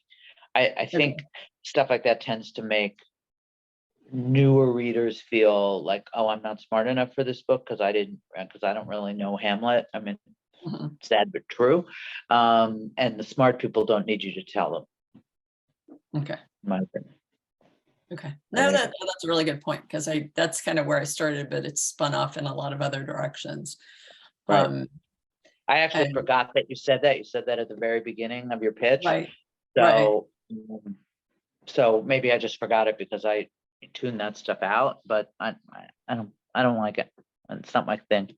Okay. No, that's good. Okay, thanks very much, Amy. That's Sure. the end. Thank you, Sarah, so much for sitting through this whole thing without a bio break. We really appreciate it. I know everybody's probably ready to go, but are there any final words of wisdom, Sarah, that you might have? You've seen most of these projects are pretty well developed. So what would be your recommendation at this point? I was impressed by how well developed most of them were. Yes. It's all in the presentation. You need to get people to, did I mention that?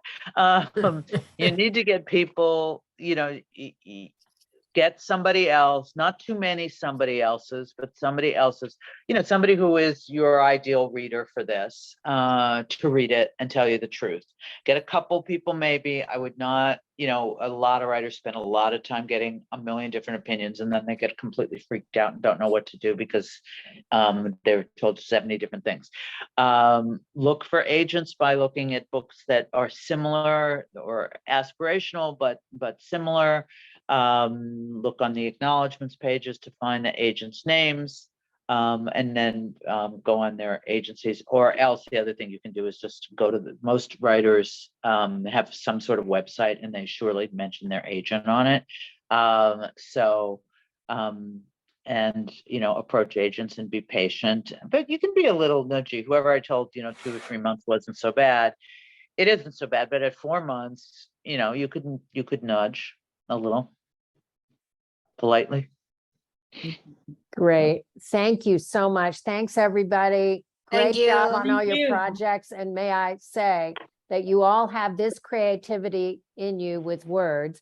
If anyone would like to sing, we have the Next Tribe Sing Out Loud event coming up. So if anybody's feeling like putting yourself on tape as a singer and coming to Austin to open for Lurleen, that'll be happening on December 8th. So I'm going shameless to do you a favor and not put you through that. Shameless you. plug for a future Next Tribe event. Thank you, everybody. Really appreciate Thank it. you. Thank you. Thank you so Sarah. much, Sarah. Sarah, for You're your welcome. time. Amazing. Thank you. Nice to meet you all. Appreciate so it. much. Bye. Bye. Thanks. Bye.